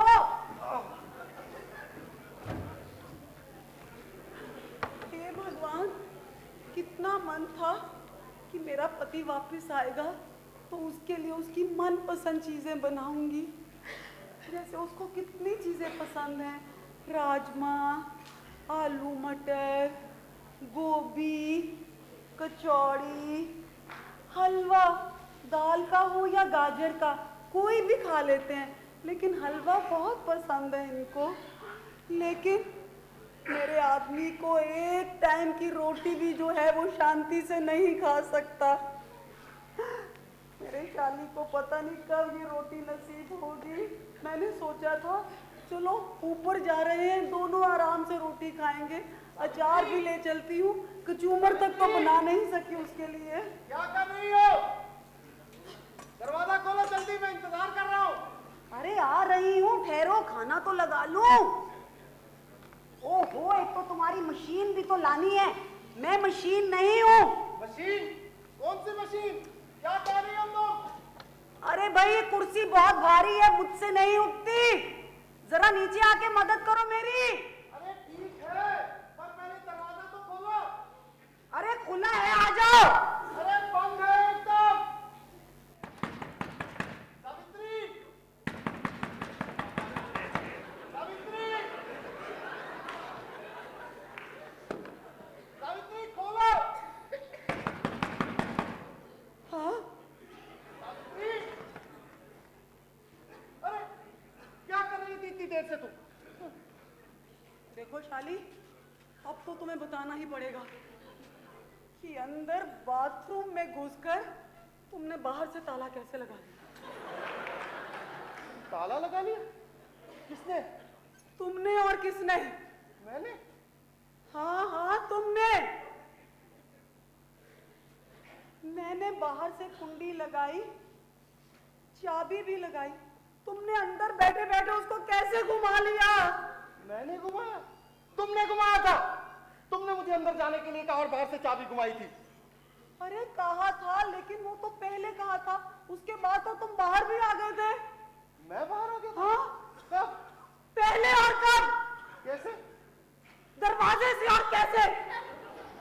मैं दरवाजे से बाहर आ गया था?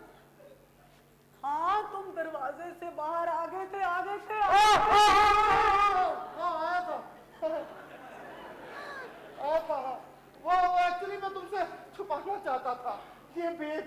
ये फैक्ट्री में सीखी थी ना मैंने ये तरकीब। हाँ, वो फोरमैन हमें एक कोठरी में बंद कर देता था और बाहर से ताला लगा देता था। हम लोग पता क्या करते थे, नीचे की सीढ़ी से यूं हाथ निकाल के फिर यूं चाबी घुमा लेते थे। शुरू शुरू में वैसे हाथ नहीं निकलता था, फिर हम हथौड़े से ठोक ठोक कर हाथ को चपटा कर लेते थे टीम की पत्नी की तरह, और फिर यूं निकाल कर ना यूं चाबी घुमा लेते थे। सॉरी ना, मैंने तुम्हें पहले नहीं बताया। I am really very sorry. क्या कर रही हो? हाँ? बहुत सर दुख रहा है शाली। हाँ, भूख से दुख रहा होगा। चलो खाना खाते हैं। कुछ कहना चाहती हो? नहीं, कुछ नहीं कहना मुझे। चलो ऊपर चल के खाना खाएंगे, मैं हैंडल घुमाऊंगी, तुम्हारे नाक में टुकड़े घुसेड़ूंगी, और फिर हम दोनों बैठ के खाना खाएंगे और फिर अंदर से मैं बस चाहती बस बस बहुत हो गया, मैं पागल हो जाऊंगा। तुम जानते हो उसका मुझे पागल करने पे तुली हो, मैं जानता हूँ तुम मुझसे बदला ले रही हो, है ना? देखो शाली, मैं तुम्हारी बीवी हूँ, मैं तुमसे बदला क्यों लूंगी? चलो ऊपर चलते हैं, ऊपर चल के खाना खाते हैं। नहीं, इतने महीनों से मैं ऊपर बंद होके खाना खा रहा हूँ, अब नहीं खाऊंगा, अब मैं यहाँ आराम से बैठकर खाना खाऊंगा। देखो शाली, अगर यहाँ पुलिस आ गई तो क्या करोगे? आने दो, मुझे कोई परवाह नहीं, तुम दरवाजे पर ताला लगा दो, जाओ जाओ ताला लगाओ और उस पर चेन भी लगा दो, इतनी मजबूत चेन कि पुलिस भी ना तोड़ सके। तब तक मैं बैठकर कुछ खाना तो खा लूं। वाह, खाना तो बड़ा जोरदार लगता है। हाँ, मन करता है कि आंखों आंखों से ही खा जाऊं। लेकिन अफसोस शाली, तुम्हें ये खाना नाक से खाना पड़ेगा। सावित्री, ये क्या कर रही हो सावित्री, मुझे बांध क्यों रही हो?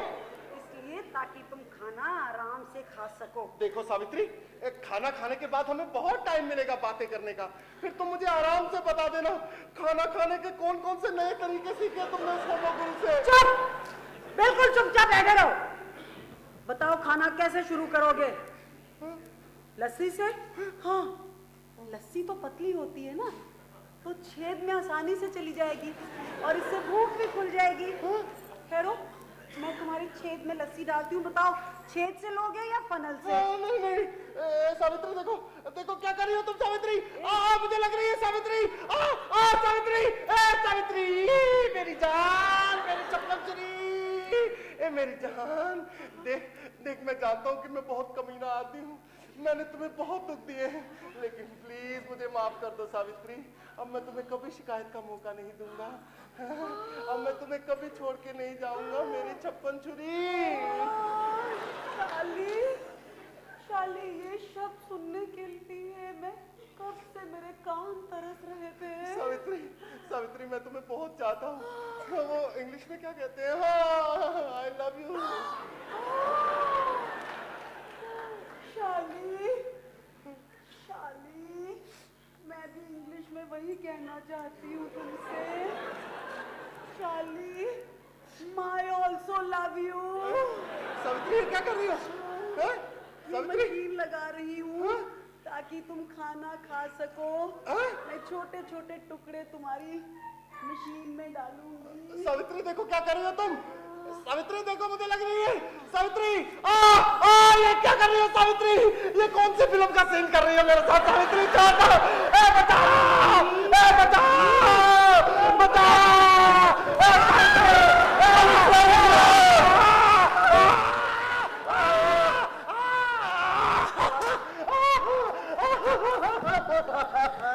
तेरा खेल खत्म हो चुका शालिग्राम, अब जो कुछ पूछूं उसका साफ साफ जवाब देते जाना, वरना यहाँ से अस्पताल नहीं सीधा कोतवाली ले जाऊंगा।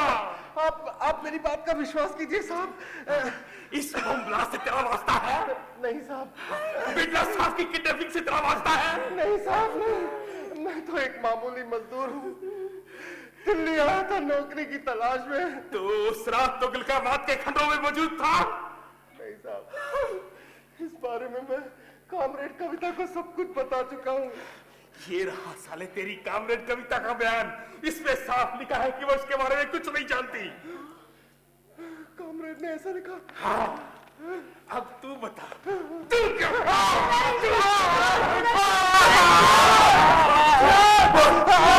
अब तो गोली चला दे। चला गोली। ठीक है, मैं कबूलता हूँ, मैं उस गैंग का लीडर हूँ जिसने बिरला साहब को किडनैप किया था, और वो सारा आर्टिक्स भी मैं ही लाया था, और वो भाड़े की हत्याएं भी मैंने करवाई थी। अरे मैं तो अपनी छाती पर बम बांधकर इस मुल्क के प्रधानमंत्री पर कूदना चाहता हूँ। ये सब तुम्हें जांच कमीशन के आगे बोलना है। चल, चलो। शाली, ये तुमने क्या किया?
बारे में? नहीं, शालिग्राम के बारे में तो नहीं है। Good morning comrade. Good morning. देखो, मुझे आपसे कुछ पूछना है। पूछ लो। ये कब तक रहेंगे हमारे घर में? अरे उससे क्या पूछती है, मुझसे पूछ। अभी मुझे कितना टाइम हुआ है यहाँ रहते हुए? पूरा 1 हफ्ता। और 1 हफ्ते में ही मैं तुझे खलने लगा। और जब मेरा चेहरा शालिग्राम यादव समझकर बिगाड़ा जा रहा था, उस समय तेरा ये पतिदेव, ये 2 कौड़ी का यूनियन बॉस क्या कर रहा था? देखो, गाली मत दो उसे। हम तो सिर्फ यही जानना चाहते हैं कि कुछ नहीं होगा उसे, जान से नहीं मारेंगे, बस थोड़े हाथ पैर गर्म कर रहे होंगे। लेकिन याद रख, वो तब तक बचा हुआ है जब तक मैं सामने नहीं आ जाता। और अगर मैं सामने आ गया तो मेरे खिलाफ षड्यंत्र रचने के जुर्म में उम्र भर जेल में चक्की पीसेगा वो।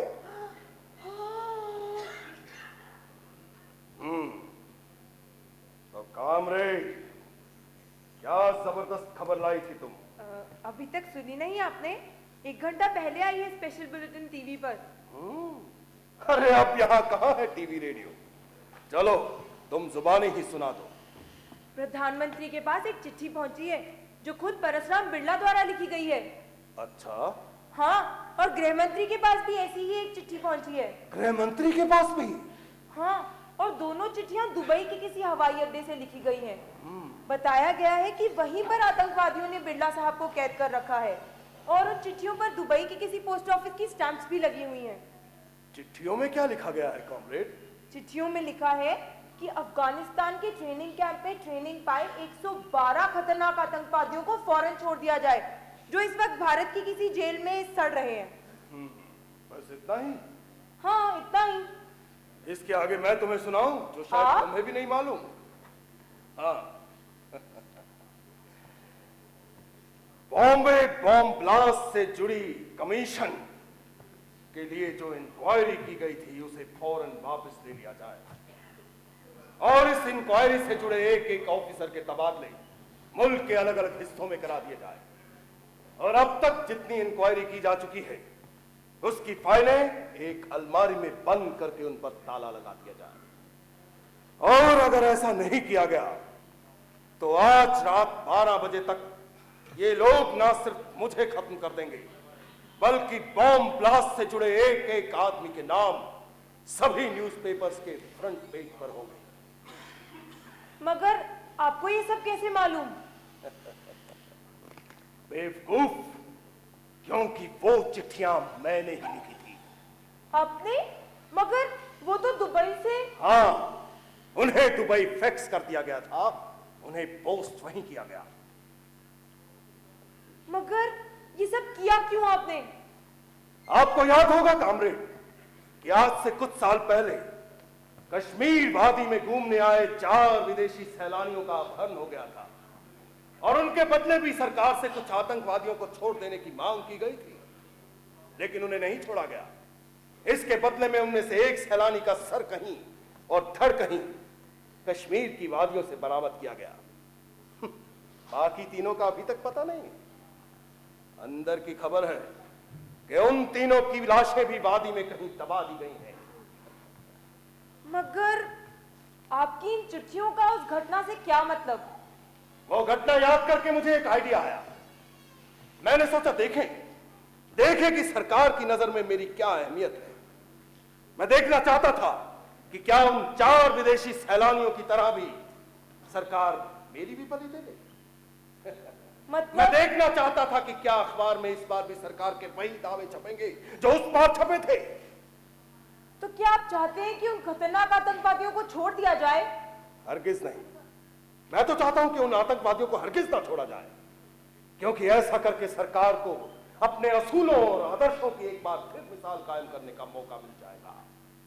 तो फिर क्या चाहते हैं आप? मैं चाहता हूं कि सरकार मेरी उन दूसरी मांगों को मान ले जिन्हें जानबूझकर रेडियो और टेलीविजन पर फ्लैश नहीं किया गया।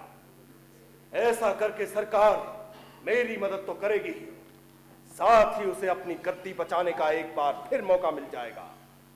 मगर ऑपोजिशन वाले प्रेस हंगामा तो तब भी खड़ा होगा ना। हंगामा इस मुल्क के लिए नया नहीं है कॉमरेड, बल्कि सच पूछो तो ये मुल्क जल ही हंगामों की वजह से रहा है।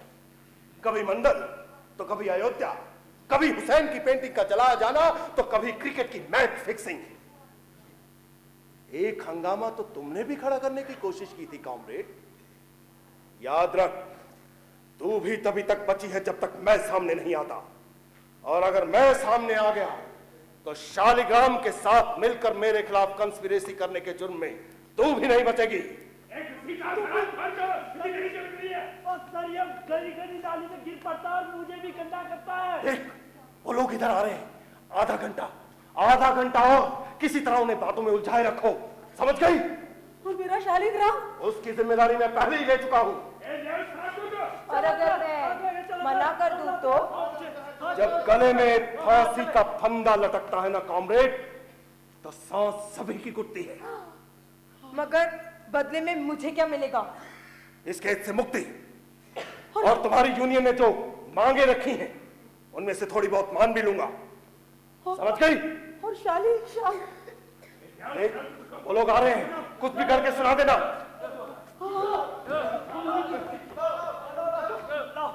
सामने की नाली में गिर पड़ा तेरा आदमी, अभी आ जाएगा।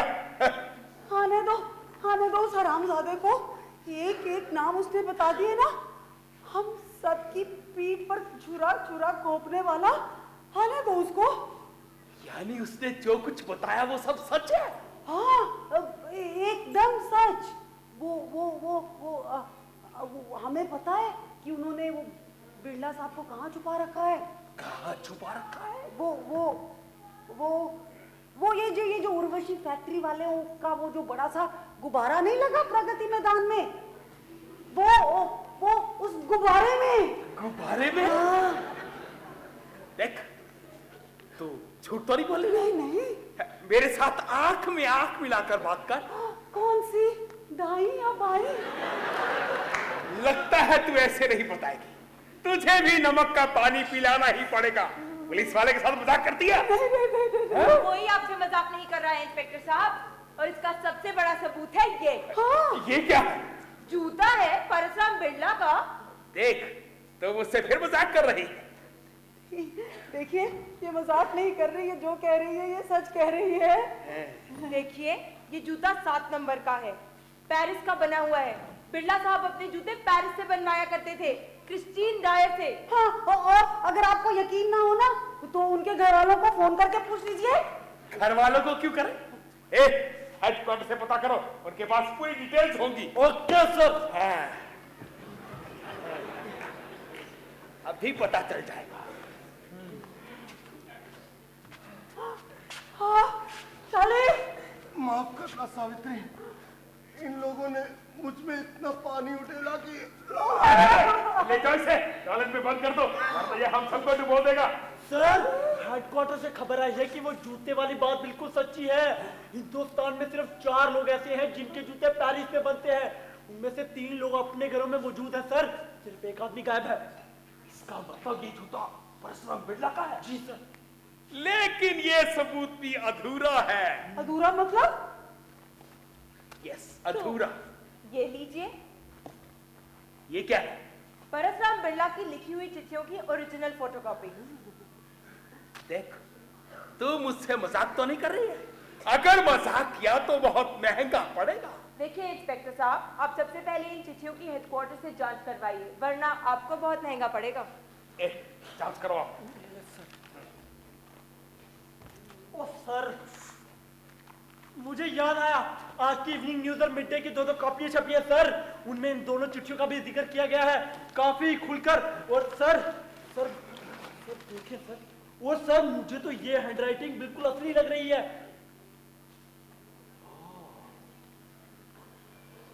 अब तो तुम्हें बताना ही पड़ेगा कि तुमने बिरला साहब को कहाँ छुपा रखा है। देखो, मैं आपको सच सच सब कुछ बता दूंगी, लेकिन सरकार को एक बात की गारंटी लेनी पड़ेगी कि आप मुझे कुछ नहीं कहेंगे, और मुझे सरकारी गवाह बना लेंगे। बिल्कुल ठीक सावित्री, बिना किसी श्योरिटी के अपनी जबान बिल्कुल मत खोलना। इसकी जुबान तो मैं खुलवा ही लूंगा, वरना इसका भेजा मैं दे दूंगा। ठीक है इंस्पेक्टर साहब, हम सब कुछ बताने के लिए तैयार हैं, लेकिन किसी मैजिस्ट्रेट के सामने ही। हाँ, मैजिस्ट्रेट साहब आ रहे हैं हाँ, नोट करने कौन के से लिए। वाले? वही वाले जिनकी टांग पे गोली लगी थी? आगे मत बोलना प्लीज। अच्छा ठीक है इंस्पेक्टर साहब, हम उनके आने तक इंतजार करते हैं। बिल्कुल। भाई किसी का इंतजार नहीं करेगा, वरना उससे पहले मैं सबको गोली चलाऊंगा। इंस्पेक्टर साहब प्लीज प्लीज गोली मत चलाइएगा, मैं आपको सब कुछ बताने के लिए तैयार हूँ। हाँ, मुझे सारी डिटेल चाहिए, सबके नाम, पते, तरीके वगैरह हर चीज। 19 जनवरी 2005 की बात है। सर्दियों की एक खुशनुमा शाम थी। कनॉट प्लेस में चारों ओर रौनक ही रौनक थी। आकाश में सूरज की किरणें दूर दूर तक अपनी लालिमा बिखेरी हुई थी। और उस लालिमा से वातावरण में तस्वीर दिख रही थी।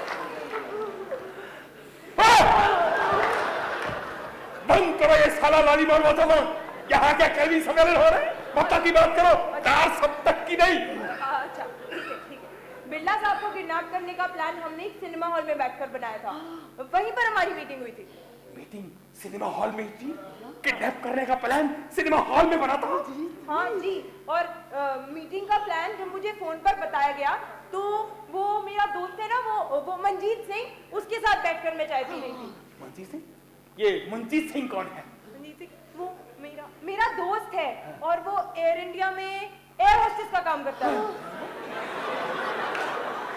सरदार मंजीत सिंह एयर इंडिया में एयर होस्टेस? वो जी हाँ, सब लोग उसे वहाँ पर मंजीत कौर समझते हैं ना। लेकिन वो तो आदमी है, उसे औरत क्यों समझते हैं? वो दरअसल औरत के भेष में रहता है, ब्लाउज पहनता है, ऊंची एड़ी की सैंडल पहनता है, बाल खुले छोड़ता है, लंबे और खूबसूरत है वो। अगर आपको यकीन नहीं आता तो जाइए एयर इंडिया फोन लगाकर मंजीत कौर से बात कर लीजिए। एयर इंडिया फोन करो और पता। अरे नहीं, रुको, मैं बताती हूँ आगे क्या हुआ। ये जब प्लान बन रहा था ना, तो हम एक वो पिक्चर देख रहे थे, धार्मिक फिल्म। हाँ, उसका नाम था रंगीन रातें। और उस पिक्चर में ना वो कहानी थी एक डीएसपी की। वो डीएसपी रोज अपने थाने में रोज बलात्कार करता था, और धार्मिक पिक्चर थी ना। और फिर ना बलात्कार करने के बाद फिर एक दिन क्या हुआ, उसको अपने ना सिपाही से प्यार हो गया। और वो जो सिपाही था ना, वो अपने डीएसपी से मोहब्बत करता था। और जब वो डीएसपी को पता चला ना, वो डीएसपी को पता चला कि जिससे मैं प्यार करता हूँ उससे वो इंस्पेक्टर भी प्यार करता है, तो वो भागा एक दिन उसको पकड़ने के लिए। और उसको जाके आपको पता है कहाँ गिरफ्तार कर लिया? उसको गिरफ्तार किया वो जहाँ पे वो ना वहाँ, हाँ, गांव की गली में प्याज खरीद रहा था, उसको वहाँ गिरफ्तार कर लिया। और उसको थाने लाके खूब पीटा, इतना पीटा कि वो अधमरा हो गया। अधमरा होते ही वो गिर पड़ा, और जब गिरा तो वो बोला कि पटना से लौटने वाला पंछियों का कलरव क्या लौट आया सावित्री। अरे संध्या ढल गई, बातें नहीं करनी क्या? अरे चिड़ियों के चूजों के मुंह में चिड़ियों ने दाना डाला कि नहीं? अरे बछड़े को कुछ डाला कि नहीं, वरना उसकी माँ रंभा कर पूरा घर सर पर उठा लेगी। अरे सुन, आज घर के आंगन में मिला। बड़ा अच्छा शगुन है ना मेरी 56 छुरी। अरे शिव जी के यहाँ पानी चढ़ाइयो। बेटा नहीं चाहिए क्या? अरे दरगाह में लाल चुनरी चढ़ाइयो। मैं शहर जा रहा हूँ, काम मिलते ही तुझे भी बुला लूंगा।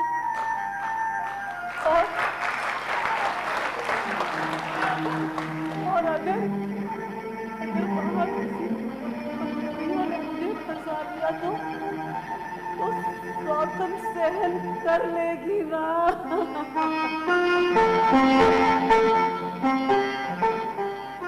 बधाई हो इंस्पेक्टर।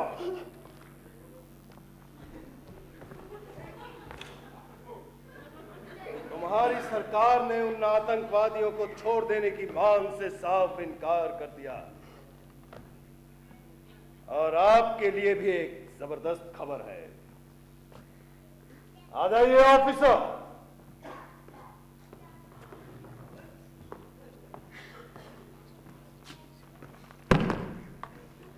इंस्पेक्टर चौहान, फौरन अपनी कोतवाली में रिपोर्ट करो। मगर सर, आपको मालूम नहीं है? मुझे सब मालूम है। और सुनो, तुम्हें यहां से सीधे होम मिनिस्ट्री जाना है। वहां एक चार्टर्ड प्लेन का इंतजाम करना है जिसमें श्री परसना बिरला को आज ही रात अमेरिका ले जाया जाएगा। परसराम बिरला मिल गए सर? बेवकूफ, तुम्हारे सामने खड़ा हुआ आदमी ही परसराम बिरला है। मगर सर, वो बम ब्लास्ट। वो केस वापस ले लिया गया है। उसकी फाइल आप इसमें भिजवा दो। और बिरला साहब के किडनैपिंग के सिलसिले में शालिग्राम यादव पर नए सिरे से मुकदमा चलाया जाएगा। गैर जमानती वारंट के तहत उसे हिरासत में ले लो। और ध्यान रहे कि ऑर्डर सबसे ऊपर के हैं। सर, अरे कहां मर गए सबके सब? ले आओ शराब खोल दो जल्दी से। बड़ा मासूम है। अरे ले आओ, मैं खुद आता हूँ। ला इसको, ले आओ किसी केस को। आरामी से ले चलो। अरे लाओ जल्दी।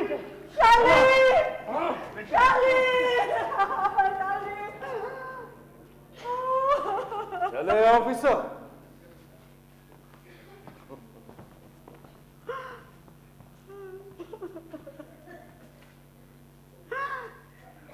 और 1 महीने बाद मैं अमेरिका से लौटूंगा अपनी प्लास्टिक सर्जरी करवा के अपनी किडनैपिंग का बयान देने के लिए।